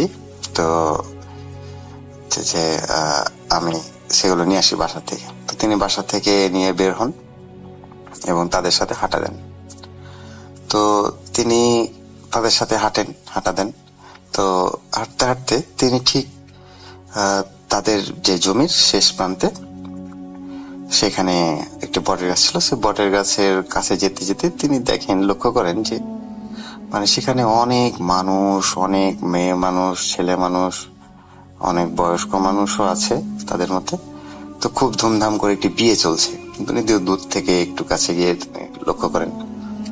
তো তিনি সেখানে গিয়ে উপস্থিত হতে সেই মানে বৃদ্ধ বয়স্ক লোকটি তিনি তার সামনে এসে হাজির হয়ে এবং তাকে লম্বা একটি সালাম দিয়ে তাকে আপ্যায়ন করেন। তো তাকে একটি মাটির যে ওই খাটলা মানে দড়ির খাটলা, যে দড়ির খাটলাতে মানে খাটের দড়ি দিয়ে যে খাট বানানো হয় ছোট্ট বসার জন্য, সেরকম একটা খাটে তাকে বসতে দেওয়া হয়। তিনি ওখানে বসেন এবং তাৎক্ষণিক তার সামনে অনেক নিত্য নতুন যে খাবার তাকে এনে দেওয়া হয় এবং তিনি লক্ষ্য করেন যে সে বট গাছ জুড়ে এত রাতের মধ্যে, সে সময় তো ইলেকট্রিসিটি ছিল না, হ্যাচাক, তারপর যে মশাল চেরাগ, এসব লন্ঠন, এগুলো ব্যবহারের প্রচলন সবসময় সে সময় ছিল, কিন্তু ইলেকট্রিসিটি সে সময় ছিল না।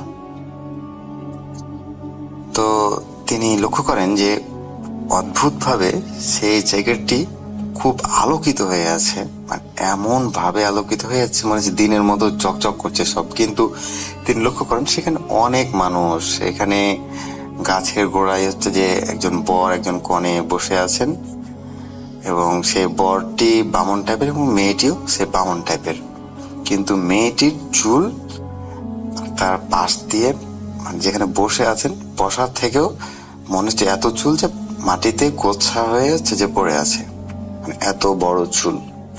সে ছেলেটিও বসে আছে এবং তাদের পাশে মানে অনেক গ্যাঞ্জাম, চিল্লা চেঁচামেচি এরকম তো আছে, বিয়ে বাড়ি একটা আমেজ যেরকম থাকে তার চাইতেও বেশি। তো যে যার বাচ্চারা যে যার মতো খেলছে, মেয়েরা অনেক রান্না করছে, কেউ বাসন গোছাচ্ছে, মানে যে যার মতো কাজে ব্যস্ত, তার দিকে তার কোনো লক্ষ্য নেই। তিনি যেখানে এসেছেন তার দিকে কোনো লক্ষ্য নেই, যে যার মতো আনন্দ উল্লাস করছেন। এবং বরকনের পাশে অদ্ভুত ভাষায় যেরকম মানে গ্রামের বিয়েতে বা সাতালদের বিয়েতে যেরকম মানে গীত গাওয়া হয় বা এক প্রকার গান যেগুলো মানে বলে মানুষের মানে এমনি গলায় বলা হয়, বলছে তারা এরকম একটা মানে গীত গাইছে আর পাশে ঢোল তবলা বাজছে। তো তিনি তার কাছে বিষয়টি খুব অদ্ভুত লাগে এবং তিনি লক্ষ্য করেন যে কয়েকজন ছেলে মেয়ে যে খেলাধুলা করছে, কিন্তু খেলাধুলা করতো ছেলেমেয়েরা খেলাধুলা করতো, তিনি পড়ে যায়, কেউ হয়তো পড়ে যায় খেলতে খেলতে, ছোট বাচ্চারা।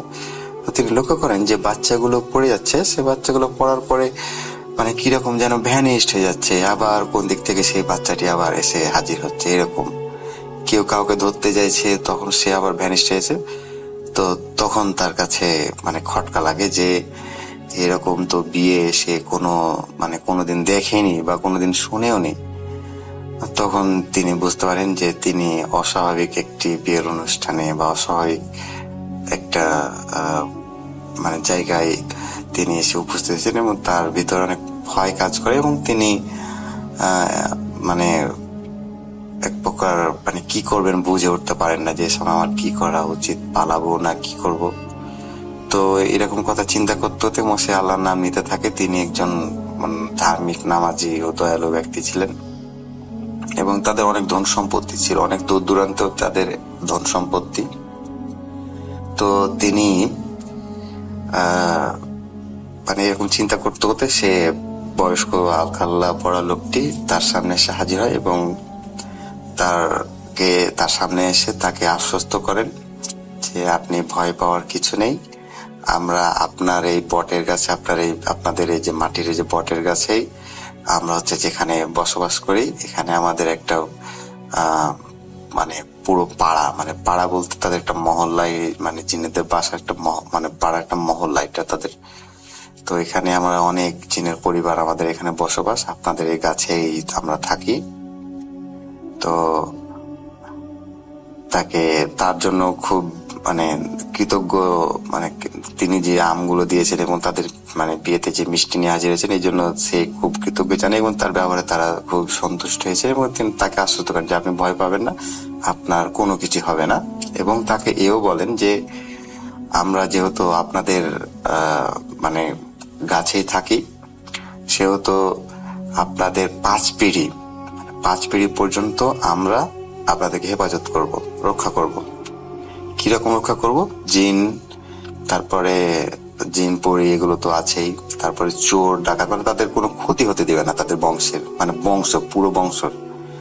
আর নইবুদ্দিন হাজী সাহেবের পুরো বংশের তিনি তারা সেই জিনের পরিবার বা বংশ, তারা বলে যে আমরা 5 পিঁড়ি পর্যন্ত যোগ্য। 5 পিঁড়ি বলতে কি, কোনটাকে বোঝাচ্ছে আপনাদেরকে ভেঙে বোঝাই। 5 পিঁড়ি বলতে নইবুদ্দিন হাজী সাহেব আছেন এবং তার বংশের তার পরবর্তী যে পুত্র সন্তান আসবেন সে একজন, মানে উনি নইবুদ্দিন হাজী মারা যাওয়ার পরে তার পুত্র সন্তান যিনি থাকবেন বড়, তিনি 1 পিঁড়ি চলে গেল, তার পুত্র সন্তান 1 পিঁড়ি, তারপরে তার পুত্র সন্তান 1 পিঁড়ি, তার পুত্র সন্তান বা তাদের পুত্র সন্তান না, তার সন্তান 1 পিঁড়ি, এইরকম। তো বলে তিনি তাকে এক গ্লাস একটা গ্লাসে, মাটির গ্লাসে তাকে একটা শরবত এনে দেন এবং শরবত খাওয়ার পরে সেই নইবুদ্দিন হাজী সাহেবের আর কিছু মনে পড়ে না। তিনি যখন তার ঘুম ভাঙে সকালবেলা, তিনি তখন দেখে তার বেডেই তিনি শুয়ে আছেন এবং তিনি ঘুম থেকে উঠেন, ভাবেন যে হয়তো নিছক একটি স্বপ্ন দেখেছে, তাই সে উঠে আছে। তারপরে দেখে তার পরিবারের সব সদস্য খাওয়া দাওয়া নিয়ে ব্যস্ত। সেই অনেক রকম ফল, অনেক রকম খাবার তারা খাচ্ছে এবং তাদেরকে জিজ্ঞাসা করে যে এই তোমরা এই খাবারগুলো কোত্থেকে পেয়েছো? এগুলো তো আমি আনি নাই, বা আমি তো এগুলো কোত্থেকে এনেছো, কে দিয়েছে? তো তার পরিবারের সদস্যরা জানায় যে এগুলো তো আপনি এনেছেন। তার বউ বলে এগুলো তো আপনি এনেছেন, আপনি তো গত রাত্রে বিয়ে বাড়ি থেকে আপনাকে এগুলো দিয়েছে, আপনি নিয়ে আসছেন। তখন তার সেই স্বপ্নের কথা মনে পড়ে যায় পুরোপুরি এবং তিনি তারপরের দিন স্বপ্নে তাকে জানানো হয় যে তার সাথে তার জিনেরা এসে খাবারগুলো বাসায় রেখে যান এবং তাকে বাসায় এসে রেখে যান।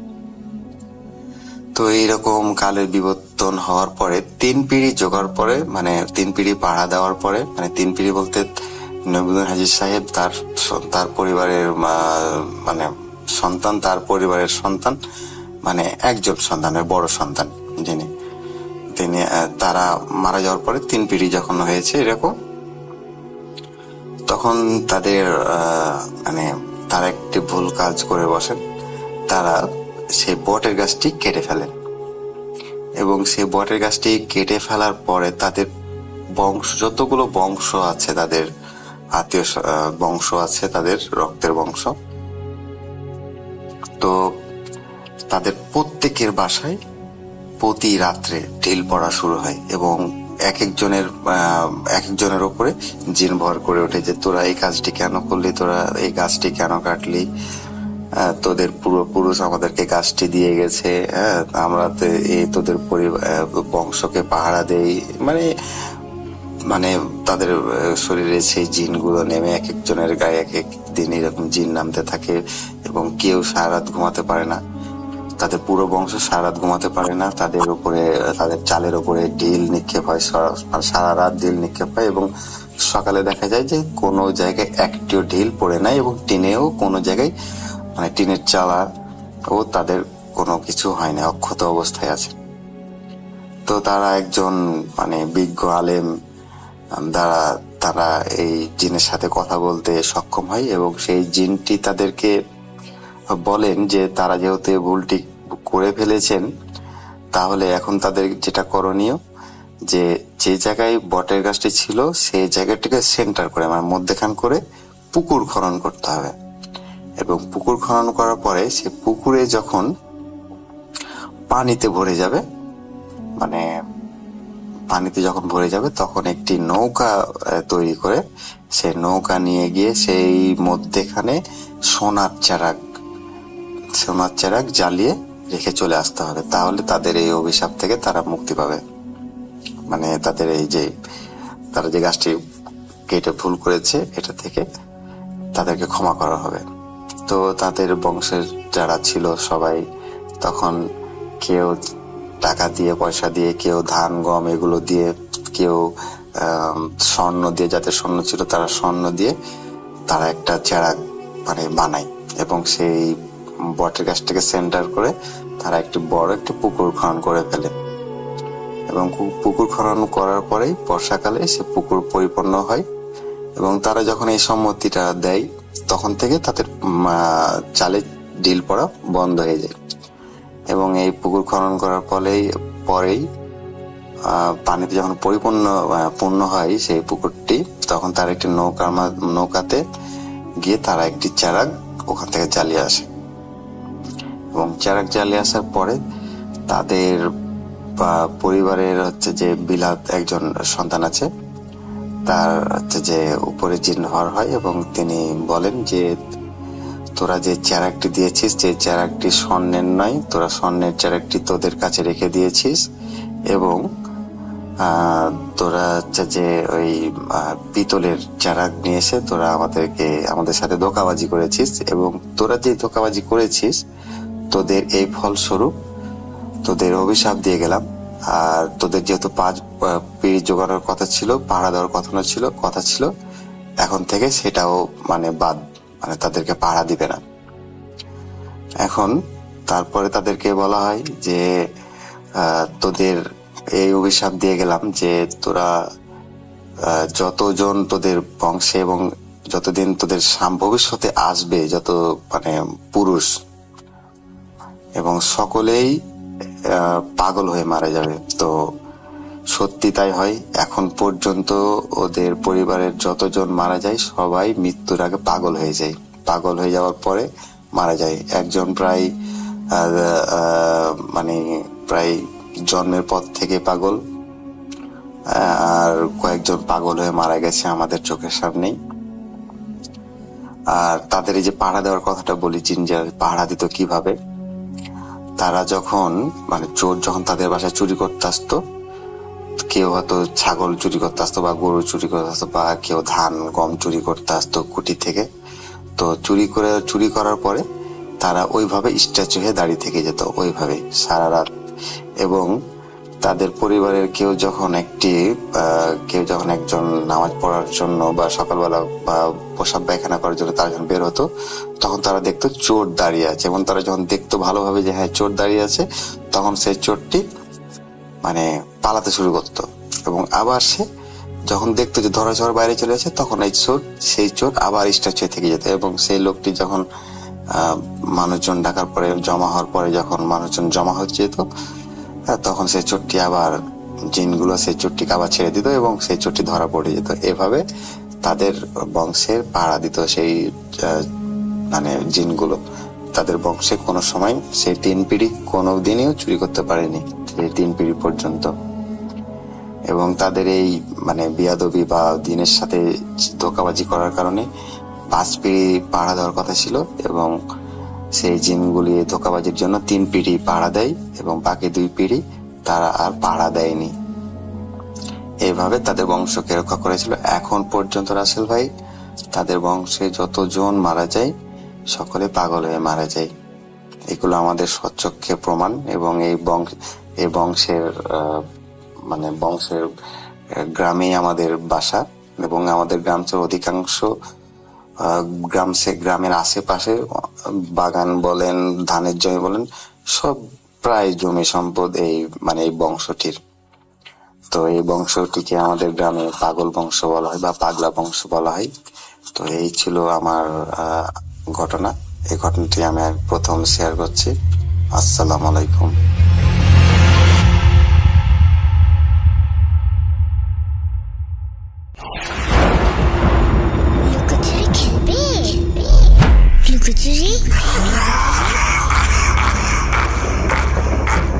You will never be alone.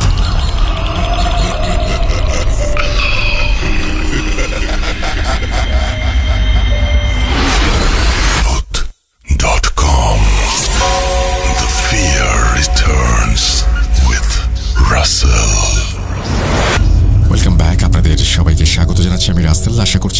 সবাই ভালো আছেন, ভালোর দলে আছেন। আমি সবসময়ই বলি যে খুলনার ঘটনা এবং রাজশাহীর ঘটনা খুব অন্যরকম হয়, খুব স্পেশাল হয়। আর দেশের বাইরের ঘটনার কথা যখন বলি তখন সবসময় বলি লন্ডনের কথা। আজকে একটা অডিও ক্লিপ পেয়েছি আমি, যেটি এসেছে লন্ডন থেকে, পাঠিয়েছেন অ্যান্ডি। এবং অ্যান্ডি একজন স্টুডেন্ট, তিনি হায়ার এডুকেশনের জন্য এখন লন্ডনে আছেন। তিনি আমাদের একটা অডিও ক্লিপ শেয়ার করেছেন। তিনি বলেছেন এই অডিও ক্লিপটি যদি আমি শেয়ার করি তাহলে পরবর্তীতে তিনি আরও ঘটনা পাঠাবেন। চলুন আমরা শুনে আসি অ্যান্ডির একটা চমৎকার audio clip. Hello, good evening Rasel ভাই। আমি অ্যান্ডি লন্ডন থেকে বলছিলাম।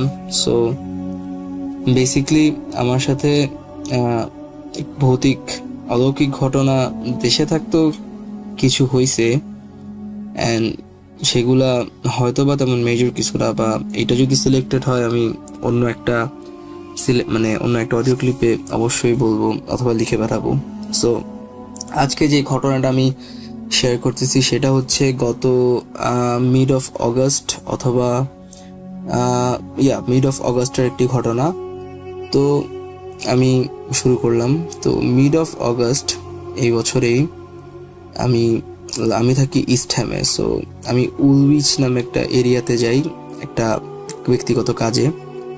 তো উলউইচ যাওয়ার জন্য আমার বাসা থেকে বাস নিয়ে প্রথমে যেতে হবে ডিএলআর নামে একটা ট্রেন। ডিএলআর হচ্ছে ট্রেনের একটা সেকশন লন্ডনে। সো ডিএলআর সেকশন পর্যন্ত যাইতে হবে এবং ডিএলআর ট্রেন স্টেশনের নাম হচ্ছে king George V, it means king George 5 station. তো ওইখান থেকে আরেকটা ট্রেন দিয়ে উলউইচ আর্সেনাল, একটা স্টপেজ মাত্র। সো আমি রীতিমতো 7:30 সন্ধ্যা দিকে রওনা দিই, অ্যান্ড 7:30টার দিকে আমি রওনা দিলে আমি 8:30-9টার দিকে উলউইচে গিয়ে পৌঁছাই। সো ওইখানে আমি আমার কাজটা শেষ করে আমি যখন ব্যাক করতেছিলাম, the time was nearly 10 o'clock। So 10 o'clock-এ আমি আবার ওইখান থেকে ট্রেনে উঠে একটা স্টপেজ এসে আমি কিং জর্জ ভিতে নামি, এবং সেখান থেকে আমার বাস নিতে হইলে আমার হাঁটতে হবে, যদি আমি রাস্তা দিয়ে হাঁটি সেটা হচ্ছে 20 to 25 minutes, অ্যান্ড যদি আমি ভিতরে একটা পার্ক আছে, ইটস কাইন্ড অফ অ্যাবান্ডেন্ট একটা পার্ক, তেমন মানুষজন যায় না, খোলামেলা একটা জায়গা আর কি। So let's call it a park. So আমি যদি ওইখানের ভিতর দিয়ে যাই তাহলে ম্যাক্স 5 to 8 minutes লাগবে আমার। সো আমি তখন কিছু চিন্তা না করে আমি পার্কের মধ্যে দিয়ে হাঁটা শুরু করি, রাস্তা থেকে পার্কের ভিতর দিয়ে আর কি।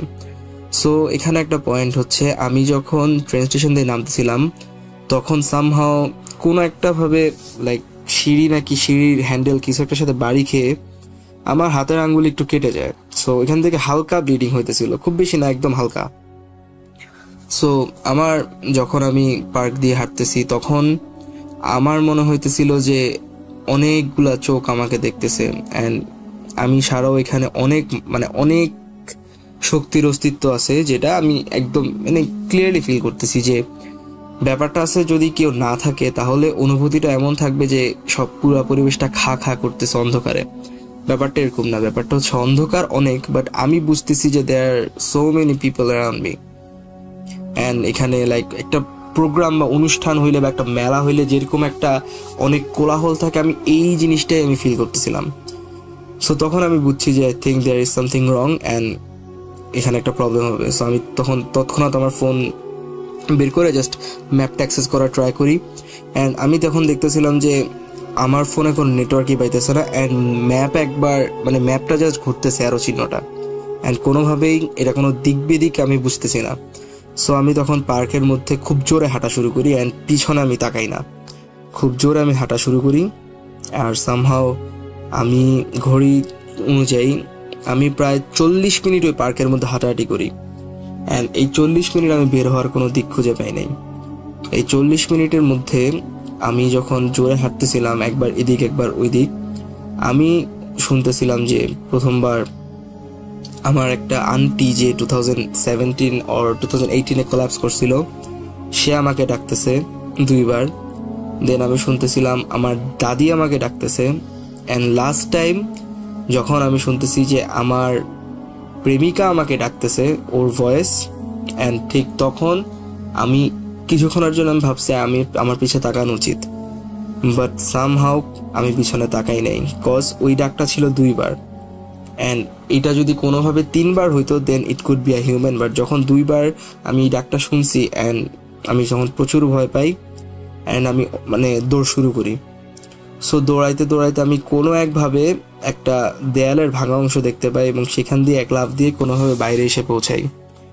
সো বাইরে এসে পৌঁছানোর পর আমি একটা ইকো আমার কানে শুনি, খুব ইকোটা হচ্ছে like male and female mixed একটা ভয়েসের ইকো। সেই ইকোটা হচ্ছে একমাত্র তোর নানার কারণে তুই আজকেও বেঁচে গেলি। অ্যান্ড ঠিক এইটা আমি শোনা মাত্রই আমি দিক বিদিক ভুলে দৌড়ানো শুরু করি। And somehow there were some foreigners means I think there were some Polish people, পোল্যান্ডের। সো ওরা এখানে আড্ডা দিতেছিল and they saved me and কোনোভাবে ওরা আমাকে একটা উবার করে দেয় অ্যান্ড সামহাউ আমি বাসায় চলে আসি। সো লাস্টের যেই পয়েন্টটা যে তোর নানার কারণে তুই আজকে আবারও বেঁচে গেলি, এর মাধ্যমে আমার পাস্টে ঘটে যাওয়া আমার আর আমার কাজিনের সাথে একটা ঘটনা এটা রিফ্লেক্ট করে। আমি ঘটনাটা অবশ্যই বলবো যদি আমার অডিও ক্লিপটা সিলেক্টেড হয়। দেন ওই দিন আমি বাসায় আসার পরে আমি গোসল করে ঘুমায় যাই অ্যান্ড রাত্রে খুবই আজে বাজে স্বপ্ন দেখি। অ্যান্ড যেহেতু এরকম একটা ইনসিডেন্ট হয়েছিল so I think it was pretty natural. Then তার পরের দিন আমার বাসার এখানে একটা দাদা থাকে, সে হচ্ছে হিন্দু, সে হচ্ছে ব্রাহ্মণ। সো আমি তাকে জিজ্ঞেস করি যে দাদা এমন এমন সমস্যা হয়েছে, so if you have any definition or explanation you'll free to share with me. তো দাদা আমাকে যেটা বললো যে ওই দিন ছিল এখানে অমাবস্যা পঞ্জিকা অনুযায়ী, অ্যান্ড আমার হাত কেটে যাওয়ার কারণে আমার ব্লাডের কোনো লাইক ফোটা ওর সামথিং সেই পার্ক এরিয়ার মধ্যে পড়ছিল, যার কারণে ওরা আমার পিছু নিছিল। অ্যান্ড সামহাউ আমার সাথে যেহেতু আমার নানার ওই ঘটনার একটা লিঙ্ক আছে, এটার কারণে ওরা আমার খুব একটা ক্ষতি করতে পারে নাই, বা আমি যদি পিছনে ফিরে থাকাইতাম আমার খুব ক্ষতি হইতো। সো দাদা আমাকে এক্সপ্লেনেশনটা পরে দেয়। এটার পরে আমি যেহেতু খ্রিস্টান, আমি চার্চে যাই অ্যান্ড ফাদারের সাথে কন্ট্যাক্ট করে অনেকভাবে প্রার্থনা প্লাস এইসব জিনিস করে আপাতত এভরিথিং ইজ গোয়িং ওয়েল, কোনো প্রবলেম হয় নাই। তো রাসেল ভাই, খুব ছোট ঘটনা, তেমন ভয়ানক কিছু না, বাট ইটস ট্রু। লন্ডনে আমরা যারা আছি আমরা টুকটাক সবাই জানি যে অনেক ঘটনা এখানে হয়, কিছু ঘটনা অলৌকিক আর কিছু ঘটনা লৌকিক। সো আই হোপ ঘটনাটা ভালো লাগবে দর্শকদের সবার। অ্যান্ড আমার কাছে আরও কিছু ঘটনা আছে নিজের প্লাস অন্যান্য কিছু ফ্রেন্ডদের আমি অবশ্যই দিব। তো আজকের মতো এতটুকুই। তো I am signing out. Rasel ভাই, আবার কখনো কথা হবে।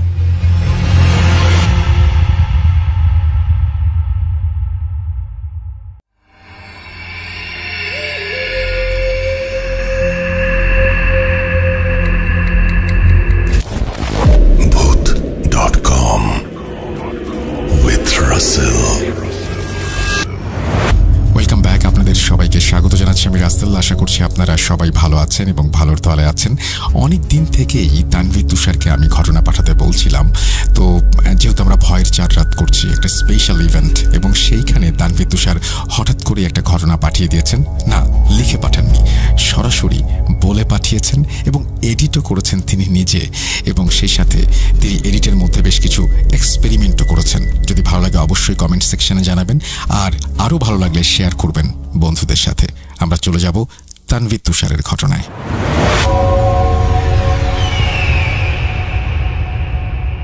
আসসালামু আলাইকুম প্রিয় লিসেনার্স এবং রাসেল ভাইয়া। আমি তানভীর তুষার, food.com-এর একজন মডারেটর এবং স্টোরি টেলার। তো আজকে আমি আপনাদের সাথে একটা ঘটনা শেয়ার করতে চলেছি। এটা আমাকে যিনি শেয়ার করছিলেন উনি এখন অনেকটাই বৃদ্ধ। তো যখন ওনার সাথে ঘটনাটা ঘটে তখন উনি যুবক বয়সের ছিলেন এবং নতুন বিবাহিত ছিলেন। তো ঘটনাটা এমন এক সময়ের যখন গ্রাম অঞ্চলে তেমন যানবাহন কোনো ব্যবস্থা ছিল না।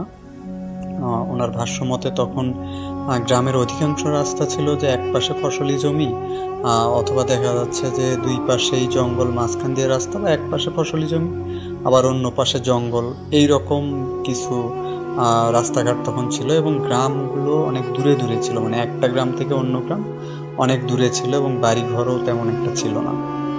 তো ওই সময়ে যখন ঘটনাটা ওনার সাথে ঘটে তখন উনি ওনার গ্রাম থেকে বেশ কিছুটা দূরে একটা গঞ্জের হাট বসতো। তখন গঞ্জের হাট বলতো, এখন সাধারণত আমরা যেটাকে গ্রামের হাট বলি আর কি। সপ্তাহে যেমন শনিবার মঙ্গলবার এরকম কিছু হাট বসে এখনো গ্রামে, এইরকম একটা হাট বসতো ওনার গ্রাম থেকে বেশ অনেকটাই দূরে। তো ওই হাটে উনি সপ্তাহের একটা দিন ওই হাটে যেতেন। আর ওনার ওই হাট থেকে আবার ওনার শ্বশুরবাড়ি ছিল অনেকটাই কাছে। তো এমনই একদিন উনি ওনার বাড়ি থেকে সেই গঞ্জের হাটে যায়। তো গঞ্জের হাটে যেতে যেতে সেদিন কোনো একটা কাজে ওনার বিকেল হয়ে যায়। তো বিকেলের পরে উনি যেটা করে যে হাট থেকে আসতে বেশ সন্ধ্যার মতো হয়ে যায়। তো ওনার নতুন বিয়ে হয়েছিল এবং ওনার স্ত্রী তখন ওনার শ্বশুর বাড়িতে ছিলেন। তো উনি চিন্তা করলেন যে যেহেতু সন্ধ্যা হয়ে গেছে, আমি যদি এখন আমার গ্রামের পথ ধরি তাহলে অনেকটা পথ যেতে হয়তো গভীর রাত হয়ে যাবে। তো উনি চিন্তা করলেন তাহলে আমি যেহেতু শ্বশুরবাড়ির কাছে এবং আমার বউ শ্বশুরবাড়িতেই আছে, তো আমি শ্বশুরবাড়ির দিকেই যাই। তো একটা কথা বলে রাখা ভালো যে উনি আমাকে বলছিলেন যে তখন গ্রামগঞ্জে যে যাতায়াত ব্যবস্থাটা ছিল এটা ছিল হচ্ছে দুইটা বিশেষ যানবাহন তখন চলাচল করতো। একটা হচ্ছে গরুর গাড়ি আর একটা হচ্ছে এক্কা ঘোড়ার গাড়ি। এক্কা ঘোড়ার গাড়ি বলতে আসলে যে গরুর গাড়ির মতোই পিছনে ছিল, কিন্তু একটা ঘোড়া দিয়ে সেই গাড়িটা চলতো আর কি। তো এইটা গরুর গাড়ির চাইতে একটু দ্রুতগামী ছিল আর কি। এই জন্য অনেক জায়গায় পণ্য পরিবহনের ক্ষেত্রেও দেখা যায় যে ওই এক্কা ঘোড়ার গাড়িগুলো ব্যবহার করা হতো। তো উনি হাট শেষ করে সিদ্ধান্ত নিল যে ঠিক আছে উনি শ্বশুরবাড়িতেই যাবে। তো যেহেতু নতুন বিয়ে হয়েছে এবং শ্বশুরবাড়ির রাস্তাঘাটও উনি ওইভাবে চিনেন, তো হাট থেকে দেখে যে ওনার শ্বশুরবাড়ির দিকে যে রাস্তাটা চলে গেছে ওই দিক দিয়ে বেশ অনেক মানুষ তখন হাঁটা শুরু করছে। তো উনি সবার সাথে হাঁটতেছিল। তো একটা পর্যায়ে এসে একটা রাস্তার বাঁক আছে এবং ওই বাঁকে তিনটা রাস্তা আছে, 3 রাস্তার বাঁক। তো দেখা যায় অধিকাংশ মানুষ ডান দিকের একটা বাঁক ধরে চলে যাচ্ছে। তো ওনার শ্বশুরবাড়ি যাওয়ার রাস্তাটা সোজা সামনে দিয়ে একটা ফসলি জমির মাঝে দিয়ে চলে গেছে, যে এক পাশে জমি আর এক পাশে হচ্ছে কিছু বড় বড় শাল মানে গাছ ছিল, উনি যেটা বলে শালবন বলে আর কি। তো শালবনের মতো কিছু গাছ ছিল। তো উনি চিন্তা করে যে তখন সন্ধ্যা পেরিয়ে অনেকটা রাত হয়ে গেছে। তো উনি চিন্তা করে যে ঠিক আছে আমি তো শ্বশুরবাড়ি যাচ্ছি, কাছেই তো রাস্তা, বেশি দূরে না, তো একা একা কোনো সমস্যা নেই। তো উনি ছোটবেলা থেকেই আমাকে যেটা বলে যে খুব একটা সাহসী মানুষ উনি ছিলেন না, মানে কিছুটা ভয় ওনার মধ্যে ছিল। আর এই জঙ্গল বেষ্টিত অচেনা জায়গায় উনি স্বাভাবিকভাবেই একটু ভয় পাচ্ছিলেন। তো উনি তারপরেও সাহস করে হাঁটা শুরু করেন, যেহেতু এখন আর অন্য কোথাও যাওয়ার মতো কোনো উপায় নেই তাকে হয় তার বাড়িতে আসতে হবে না শ্বশুর বাড়ি যেতে হবে। তো উনি শ্বশুর বাড়ি হাঁটা দেয়। তো ফসলের জমির মাঝখান দিয়ে যে রাস্তা ওটা দিয়ে যাচ্ছিল এবং তখন আকাশে চাঁদ ছিল এবং চাঁদের আলো ছিল। আর ওই সময়টাতে একটা হঠাৎ করে দেখা যায় একটা কালো মেঘের মতো তৈরি হচ্ছিল আকাশে। তো ওই মেঘটা বারবার চাঁদকে ঢেকে দিচ্ছে, আবার একটু পর চাঁদের আলো আসতেছে, আবার মেঘে ঢেকে দিচ্ছে। তো দূরে কোথাও দেখা যাচ্ছে যে হঠাৎ একটু বিদ্যুতের ঝলকানি দেখা যাচ্ছে আকাশের। আর রাস্তার পাশে ঝিঝি পোকা ডাকতেছে এবং সেই সাথে বিভিন্ন ব্যাঙের আওয়াজ উনি পাচ্ছিল এবং একটা ঠান্ডা বাতাস ওনার মুখে এসে লাগতেছে। তো উনি ব্যাপারটাকে মানে আরো বেশি ভয় পাওয়া শুরু করে যে এই সময় যদি এখানে বৃষ্টি আসে, আমি যেহেতু চিনিও না কোনো কিছু, তাহলে তো আরো বিপদ হয়ে যাবে। তো উনি তখন দ্রুত পা চালানো শুরু করে। একটা পর্যায়ে উনি প্রায় ফসলি জমির মাঠ থেকে কিছুটা ভিতরে চলে গেছে। তখন হঠাৎ করে এক পাশে হচ্ছে ওনার ডোবা, পচা ডোবা বলে যে গ্রামে, আর সেই পচা ডোবাগুলো শুরু হয়েছে এক পাশে, আর এক পাশে ছোট ছোট কিছু জঙ্গল টাইপের গাছ আর কি। তো উনি ওই রাস্তা দিয়ে যখন যাচ্ছে তখন হঠাৎ ওনার মনে হলো যে পিছনে কিছু একটা দৌড়ে আসতেছে বা এরকম একটা হালকা মৃদু সাউন্ড ওনার কানে আসতেছে। তো আস্তে আস্তে শব্দটা বেশ জোরালো হয়ে ওনার কানের দিকে আসতেছে। তো উনি তখন মাটির রাস্তা যেহেতু ছিল, তো শব্দটা বেশ ভালোই শোনা যাচ্ছিল তখন। তো উনি পিছনে তাকানোর পরে দেখে যে একটা ঘোড়ার গাড়ির মতো কিছু একটা ওনার দিকে বেশ দ্রুত বেগে ছুটে আসতেছে। তো উনি রাস্তার এক পাশে দাঁড়ানোর পরে দেখেন যে ওই ঘোড়ার গাড়িটা ওনার সামনে এসে দাঁড়ায়। তো ঘোড়ার গাড়িতে একটা ঘোড়ার গাড়ি, আমি যেটা আগে বললাম যে একটা ঘোড়া এবং পিছনে সই দেয় একটা হচ্ছে গাড়ি ওইটাতে যুক্ত ছিল আর কি। তো ওই ঘোড়ার গাড়িতে একজন গারোয়ান বসে গাড়ি চালাচ্ছিল। তো গারোয়ানটার বয়স খুব বেশি না ওনার ভাষ্যমতে, উনি মাঝ বয়সে ছিলেন।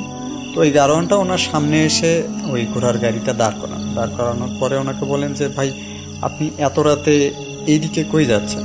তো উনি তখন বলে যে আমি আসলে এই গঞ্জের হাটে গেছিলাম, তো ওইখানে যাওয়ার পরে রাত হয়ে গেছে, আমার শ্বশুরবাড়ির সামনে এইখানে মানে গ্রামের নামটা উনি বলে যে আমি এই গ্রামে যাচ্ছিলাম আর কি।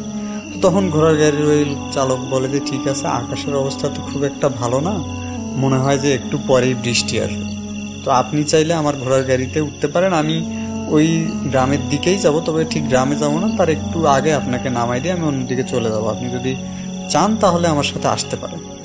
তো উনি তখন মনে করলেন যে ঠিক আছে, আকাশের অবস্থা যেহেতু এইরকম খারাপ, তাহলে আমি গাড়িতে যদি উঠে যাই তাহলে তাড়াতাড়ি বৃষ্টি আসার আগে আমি পৌঁছে যাবো। তো উনি তখন গাড়িতে উঠে বসে। তো উঠে বসার পরে যখন গাড়ি চালানো শুরু করে, তো গাড়িটা দুলতে দুলতে চলতে থাকে, যেহেতু মাটির রাস্তা। তো একটা পর্যায়ে ওনার দোলনিতে একটু ঘুমের ভাব চলে আসে। তারপরে উনি গারোয়ানের সাথে অনেকগুলো কথা বলার ট্রাই করেন যে আপনার বাড়ি কোথায় বা আপনি কি গঞ্জে গেছিলেন কিনা। তো গারোয়ান তেমন কোনো কথার উত্তর দিচ্ছিল না, শুধু সে তার মতো গাড়ি চালাচ্ছিল। তো একটা পর্যায়ে দুলনিতে ওনার বেশ অনেকটাই ঘুমের ভাব চলে আসে। তো উনি মাঝে মাঝে ঝিমোচ্ছিলেন, যে ঘুমায় পড়তেছেন আবার জেগে উঠতেছেন, এইরকম হচ্ছে। তো এর মধ্যেই উনি যেটা খেয়াল করেন যে হঠাৎ করে একটা কোনো কিছুর সাথে ঘোড়ার গাড়ির যে চাকাটা ছিল এটা বেশ একটু জোরে ধাক্কা লাগে, মানে গর্ত টাইপে, যেমন গাড়ির চাকা পড়লে যেমন একটা ঝাঁকুনি হয়, এইরকম একটা ঝাঁকুনিতে ওনার ঘুমটা একদম পুরোপুরি ভেঙে যায়। উনি চমকে ওঠেন আর কি। চমকে ওঠার পরে উনি দেখেন যে ঘোড়ার গাড়িটাতে উনি বসেছিলেন, ঘোড়াটা একাই গাড়ি নিয়ে চলতেছে, কিন্তু কোনো গারোয়ান নেই। এই ব্যাপারটা উনি দেখার পরে বেশ ভয় পেয়ে যান যে কী ব্যাপার, আমি তো ঘোড়ার গাড়িতে ছিলাম, ঘোড়ার গাড়ি এতক্ষণ চলতেছিল, গারোয়ান ছিল, হঠাৎ গারোয়ান কই চলে গেল এবং ঘোড়াটা একাই চলতেছিল। তো ওনার অবশ্য আবার এই ঘোড়ার গাড়ি চালানো বা ঘোড়া চালানোর মতো কোনো অভিজ্ঞতা ছিল না। তো উনি ব্যাপারটাকে বেশ ভয় পেয়ে যায় যে এই ঘোড়ার গারোয়ান আবার কই নেমে গেল, এখন ঘোড়া আমাকে নিয়ে কই যাচ্ছে, আমি তো রাস্তাঘাটও কিছু চিনতেছি না, আমি তো ছয়ের নিচে বসে আছি। তো উনি যেটা করে, উনি ঘোড়ার গাড়ির পিছনের দিকে একটু চলে আসে, আর যেদিক দিয়ে গাড়িতে ওঠা বা নামা করা হয় আর কি। তো ওখানে উনি আসার পরে উনি জোরে জোরে ডাক দেন গারোয়ানকে, দেখে যে না, কোথাও কোনো মানুষের চিহ্ন নেই, ঘোড়া একাই যাচ্ছে।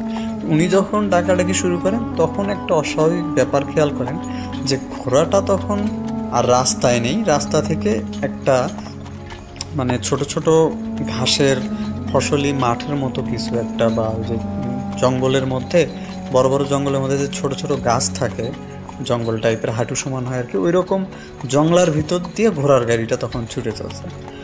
উনি তখন যত জোরে ডাকতেছে, ঘোড়াও তত একটা শব্দ করে, মানে ঘোড়া যেভাবে ডাকে সেভাবে ডেকে ঘোড়াও তখন আরো জোরে ছোটা শুরু করে। তো উনি তখন দেখতেছে যে ঘোড়া ওনাকে কই নিয়ে যাচ্ছে বা কোথায় যাচ্ছে কিছুই জানে না। উনি তখন ভয়ে ঘোড়ার গাড়ি থেকে লাফ দিয়ে নিচে পড়ে। তো উনি যখন লাফ দিয়ে নিচে পড়ার পরে দেখে যে ঘোড়ার গাড়িটা একদম ছুটে মাঠের মধ্যে অদৃশ্য হয়ে যায়, মানে চোখের বাইরে চলে যায় আর কি। তো আকাশে তখনও মেঘ, এবং বাইরে ওই মেঘ দিয়ে চাঁদ ঢেকে যাচ্ছে, আবার চাঁদ বের হচ্ছে, এইরকম একটা আলো ছায়ার মতো একটা খেলা চলছে। তখন উনি যখন উঠে শরীর ঝেড়ে ঝুড়ে বসে, তখন দেখে যে ওনার একটু দূরে একটা পাকুর গাছ উনি দেখতে পায়।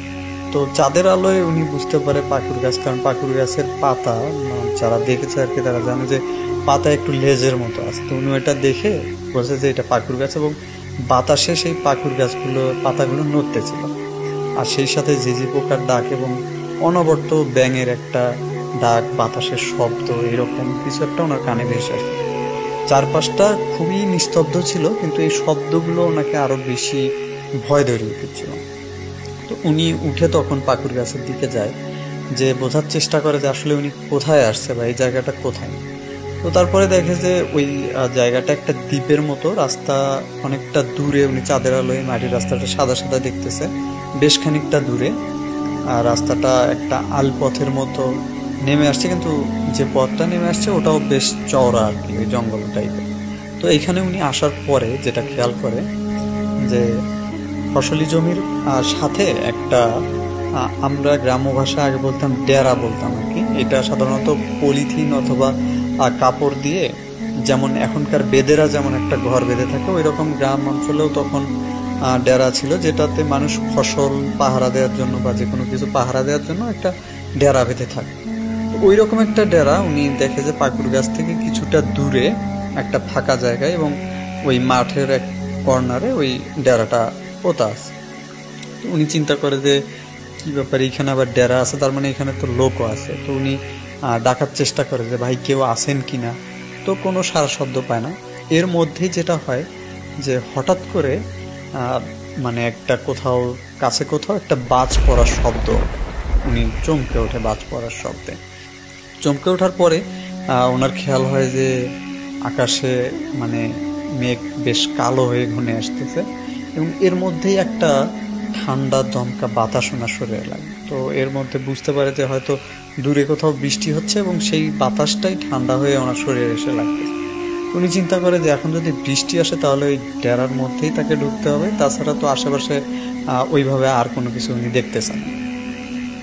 তো উনি যখন ডেরাটার কাছে চলে আসার পরে উনি ডাকাডাকি করে, তারপরে লোকজনকে যদি কেউ থাকে ফিরিয়ে দেখে চারপাশে, কিন্তু ওইভাবে অন্ধকারও যেহেতু ঘনিয়ে আসছে উনি কোথাও কাউকে দেখতে পাচ্ছিল না।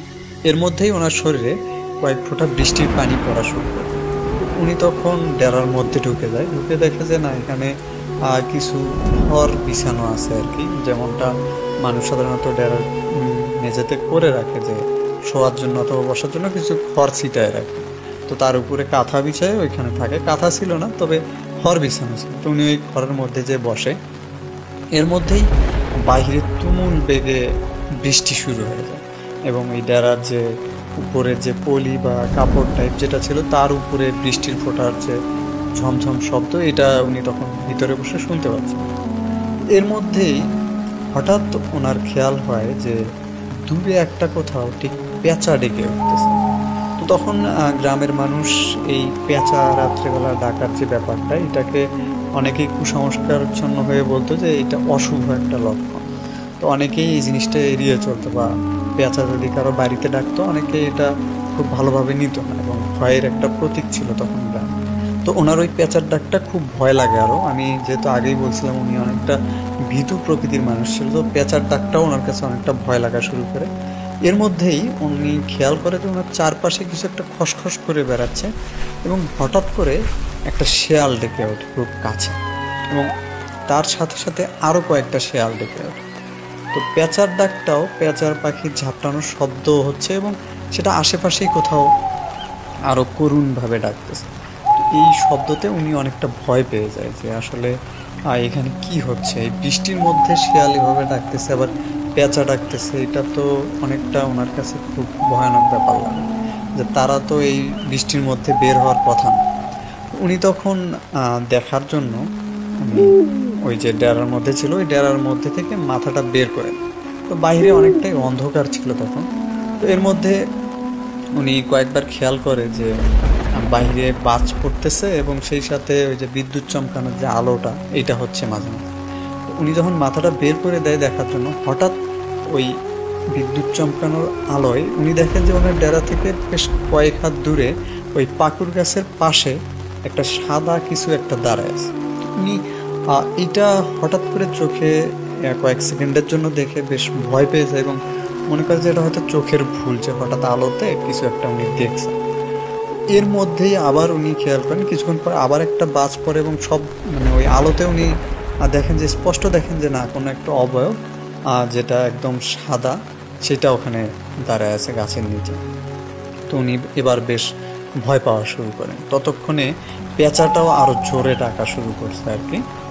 এর মধ্যেই আবার কিছুক্ষণ পরে যখন আবার বাজ পড়ে সেই আলোর ঝলকানিটা চলে আসে, তখন উনি দেখেন যে ওই সাদা অবয়বটা একটু কাছে চলে আসছে ওনার ডেরা।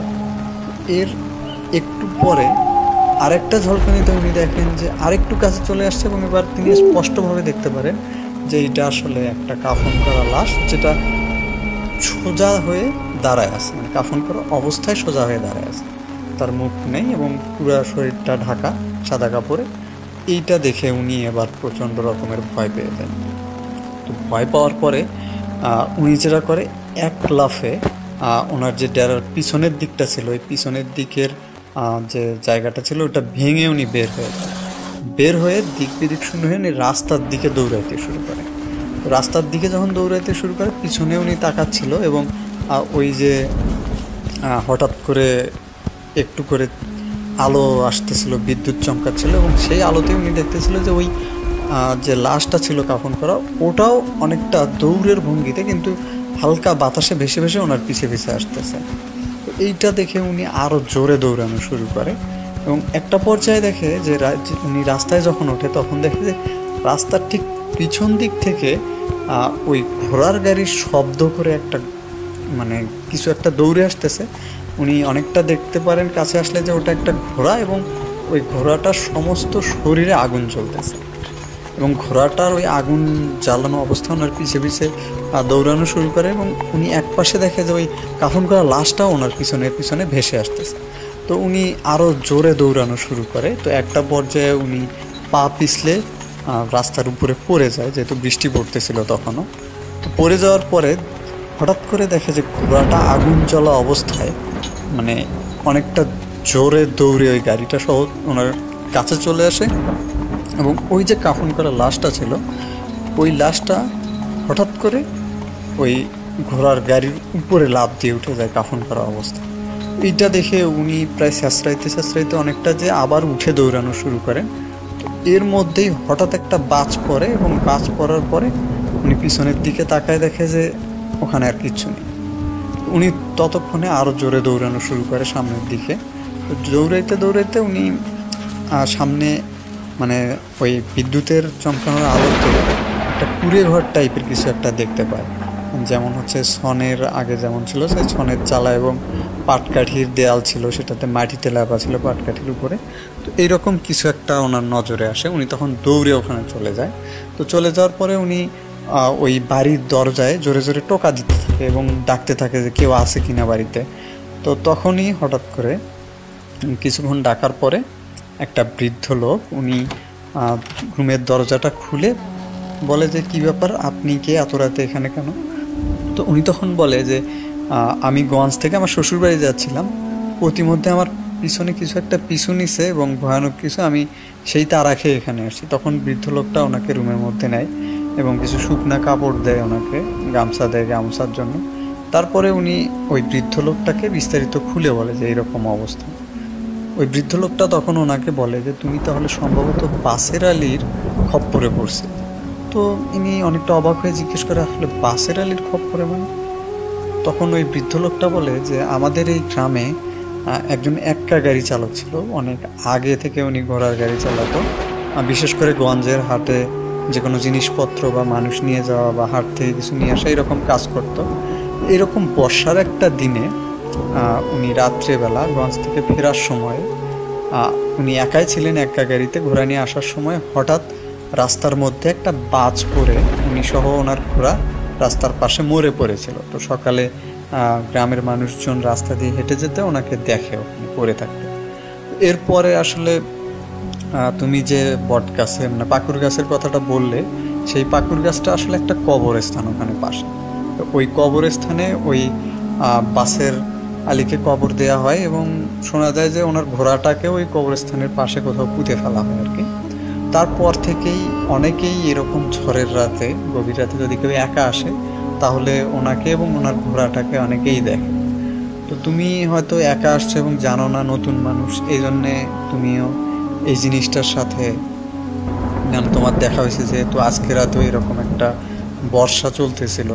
আর আমাদের গ্রামের লোকজন সাধারণত একা ওই রাস্তায় কেউ রাতে আসেন। আর তোমার ভাগ্য ভালো যে তুমি ওই গাড়িতে চড়েছিলে এবং তুমি বেঁচে ফিরতে পারছো, কারণ এর আগেও দুইজনের এরকম হয়েছিল, তাদেরকেও মৃত অবস্থায় ওই পাকুর গাছের নিচে পাওয়া যায়। তো আসলে তারা কেন পাকুর গাছের নিচে যে মরেছিল এটা কেউ জানে না, তবে তাদেরকে কি সেই বাসের আলীর ঘোড়াই নিয়ে গেছিল কি না এটাও এখনও একটা রহস্য সবার কাছে। কিন্তু তুমি বেঁচে আসছো তাতে তোমার ভাগ্য ভালো, এটাই বলতে হয়। তো উনি তখন ওই রাতটা বৃদ্ধের বাড়িতেই কাটায় এবং সকালবেলা ওনার প্রচণ্ড কাঁপুনি দিয়ে জ্বর আসে। তারপরে ওনার শ্বশুরবাড়িতে খবর দেওয়া হয়, ওই বৃদ্ধ লোক কারো মাধ্যমে ওনার শ্বশুরবাড়িতে খবর দেয় এবং ওনাকে এসে তারা নিয়ে যায়। তো তো যাওয়ার পরে এতগুলো বছর পরে উনি যখন আমাকে ঘটনাটা বলতেছিল, উনি বলতেছিল যে রাস্তাটা এখনও আছে, কিন্তু সেটা রাস্তাটা এখন পাকা হয়ে গেছে। আর ওই যে কবরস্থানটা ছিল, ওই কবরস্থানটা এখন পরিত্যক্ত, ওখানে এখন আর কাউকে কবর দেওয়া হয় না, বা কবর যে আগে ছিল এই চিহ্নগুলো অনেকটা মিশে গেছে। পাকুর গাছটা সেখানে আর নেই, ওইটা কেটে ফেলা হয়েছে। তো এরপরে আসলে ওখানে আর কোনো ঘটনা কারোর সাথে ঘটছিল কি না এইটা উনি নির্দিষ্ট করে আর বলতে পারে না, কারণ উনি এই সম্পর্কে পরবর্তীতে আর কোনো খোঁজ নেয়নি, এবং উনি এতটাই ভয় পেয়ে যান যে অনেক দিন আর শ্বশুরবাড়িতে উনি যাননি। তো যাই হোক, এই ছিল ওনার ঘটনা। ওনার ওয়াইফ বর্তমানে বেঁচে নেই, তো তার জন্য সবাই দোয়া করবেন, এবং উনিও বেশ অনেকটা অসুস্থ, ওনার জন্য সবাই দোয়া করবেন। তো এই ছিল আজকে আমার ঘটনা। আমি হয়তো সামনে আরও একটা ঘটনা নিয়ে আপনাদের সামনে আসব। ধন্যবাদ সবাইকে, আর সবাই ভালো থাকবেন, ভূত.com-এর সাথেই থাকবেন। আল্লাহ হাফেজ। Welcome back. আশা করছি আপনারা সবাই ভালো আছেন, ভালোর দলে আছেন। ভয়ের 4 রাত গত 4 দিন ধরে আপনাদের শোনালাম আমরা, এবং একটু আগে যে ঘটনাটি শুনলাম তার মাধ্যমেই শেষ হয়ে গেল এই ভয়ের 4 রাতের শেষ এপিসোডটিও। এই 4 দিন কতটুকু আনন্দ দিতে পারলাম আমি জানি না, কারণ আসলে অনেকেরই কাজ থাকে, বৃহস্পতিবার শুক্রবার ছাড়া অনেকে হয়তো সময়ও বের করতে পারেন না। তারপরেও আমরা চেষ্টা করেছি আপনাদের কাছে নতুন কিছু দেবার। অক্টোবর মাসে নতুন কিছু আমরা সবসময় নিয়ে আসি, এবার নিয়ে আসছিলাম ভয়ের 4 রাত। আমি জানি না কতটুকু ভালো লেগেছে, যদি ভালো লাগে অবশ্যই আমাদের জানাবেন। আমরা আজকের মতো বিদায় নিব, ফিরে আসবো আবার খুব দ্রুত। সেই পর্যন্ত সবাই ভালো থাকুন, সুস্থ থাকুন, মোস্ট ইম্পর্টেন্টলি ভূত.com-এর সাথে থাকুন। আল্লাহ হাফিজ।